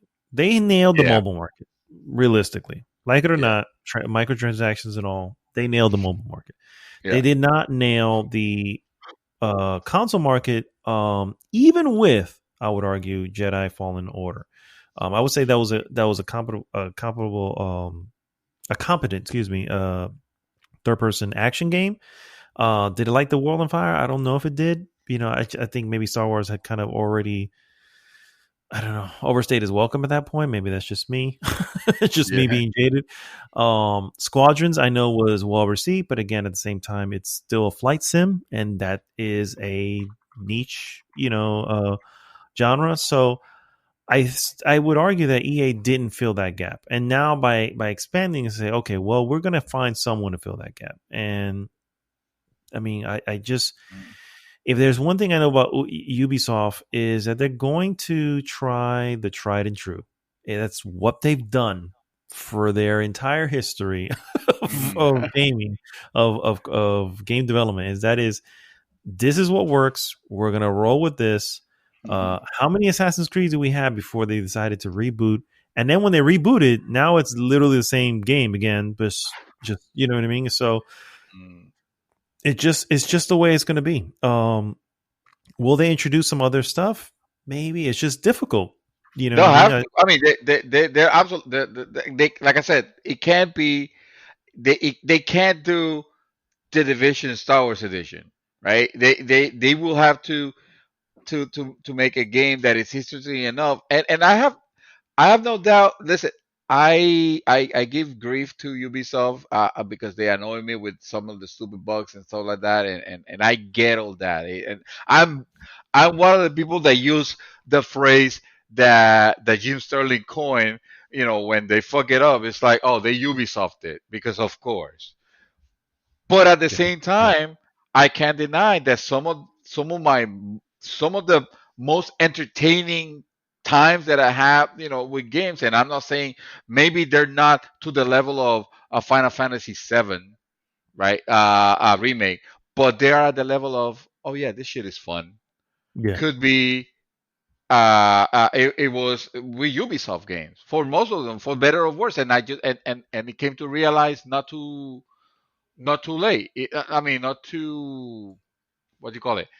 Not too long ago that I Mhm. made that realization that, oh shit, it turns out I kind of fucking enjoy this Ubisoft games, and the same from the same company that I criticize a lot. I guess they don't do as much shit as I think they do. That's why I got excited to hear that they're working on this. By the way, real quick, wanted to mention Jedi Fallen Order sold over 10 million uh, in the fourth quarter 2020, or at least those were the results from Fourth quarter of EA 2020. Nice. of 2020. So yeah, that game did fine. That that Mhm. that game did the numbers. I can't speak for the for Squadron. their for the squadrons, and obviously I don't think it's gonna be meeting that, but it's almost No, it's it's just a almost different like genre, a man. little late. Yeah, it's a different genre also. Yeah, yeah, yeah. But they must be doing good because they change their tune. They're like, oh, okay, I guess people want more. I And honestly, I would argue that it was probably Lucasfilm's games that God, such a dumb name, Lucasfilms Games, that really went to them and after they probably said we don't plan to do anything else with this game, saw the reception of it, and then went to them and probably said, "Listen, do you want to rethink this?" That's how that comes. It never come. I mean, we joke about it, about Mickey Mouse being, the fucking hitman and all this shit. But the reality is, in business, it will come with, look, these are the numbers. These are what we're hearing here. Why aren't you considering? We could probably milk this more. Yeah. Yeah. Why would you not want to do that? And then at that point, they were like, okay, hey, because the argument there would be, well, there's no microtransactions, no revenue stream. So why? But they have proven they don't have to. They have proven if they get their developing costs and they make this, and they have a established franchise that they could actually continue milking. It doesn't necessarily need to be all microtransactions. That's what these companies need to realize. I agree, 100%. And I mean, Sony knows that. Sony knows that to the T, bro. Sony knows that it's not about microtransactions. It's make a good game that people will appreciate, and they will sell gangbusters. And look, yeah, I agree 100%. But in the end, if you look at just the number, if we look at the numbers don't lie. Mm-hmm. You said they hit 10 million units sold with that game. Let's assume they were all at $60 a pop. You're at 600 million. Just past the $500 million mark. We go back a few years and start looking at EA and what they've made through microtransactions. They're in the several billion at that point. Oh yeah. So yeah, it's. But they don't have the reputation to do that, though. Not anymore. They can't. Yeah, not anymore. They know better. They can't. Yeah. That's the thing. So they're ready for that bridge. Yeah. So that's probably where you say they can't. That's what I'm saying. Is that I feel like that's where Disney came and said, "Look, obviously, you're not gonna be able to pull this shit off anymore in the consoles with the microtransactions or loot boxes. So why wouldn't you want to do something? You put a little effort in there, make some sort of second, I don't know, some sort of expansion for Squadrons, and hey, you got some people buying in at it $20 a pop, whatever the fuck it is. So it'll be obviously less, right? Because not everybody buys into the expansions and DLCs and stuff like that. But still, it's a little something. You have a large enough market for it. Why not? I always feel that there's always something. There's always some sort of push, because when you come out with that decision to say we're not going to do this, and then suddenly change it, it's like, well, there was somebody in the background probably saying this. So, so with Ubisoft, yeah, for sure. With Ubisoft, I expect some of the same, growing pains, particularly because they're going to be probably handcuffed in what they can do with a lot of this property. They're not going to be able to make a Jedi fighter or Sith fighter like For Honor or anything like that, because that's not going to fucking fly. They're not going to do that. So, I'm curious to see what they will come. Obviously, having it come to a massive entertainment and making some version of the Division within a Star Wars world, it makes sense. But I still feel they're gonna stumble, at least early on. And there's one thing I would say about Ubisoft is that they'll stumble early on, but they'll figure shit out as they go. For Honor is a perfect example. That shit stumbled out of the gates, and it still has its following. Then you have, they find ways to improve and to support and to keep this. So I would say Ubisoft, of all of the two, I would say Ubisoft will at least figure it out. You know what I'm saying? Yeah. Maybe they'll stumble out the gate, but at least they'll hang on to figure the shit out. EA was always quick to just cut the noose. You know what I mean? And just say, I'm out. So yeah. I can see. And I was gonna say something else, but I forgot. Well, my train of thought. So I guess we can call it here. I was gonna say something. No, we can end it here if you like. I like to feel. I like to think that Disney is very strict with some of the things that they will allow a game company to go with their licenses. However, things were different back in the days of the original LucasArts games Mm-hmm. And I like to think that maybe that is the idea, to go back to that, to that level of. I mean, I'm not saying Star Wars dismemberments and craziness, so it'll still have to. The big M will still be looking. Disney's still gonna look. Mm-hmm. However, it's not gonna be that difficult. Getting some things past. Some liberties with design, with lore or stuff like that. Maybe now that that power has been delegated to Lucasfilm Games. So Yeah. I'm Yeah, hoping for that's sure. gonna be the route. Yeah. All right, guys. Well, that brings us to the end of another awesome episode 246. I had a second guess myself there. The real 246. Right. There you Uh, go. Thank you so much for tuning in, guys. As always, please go to goodgame.rocks. Join the conversation there.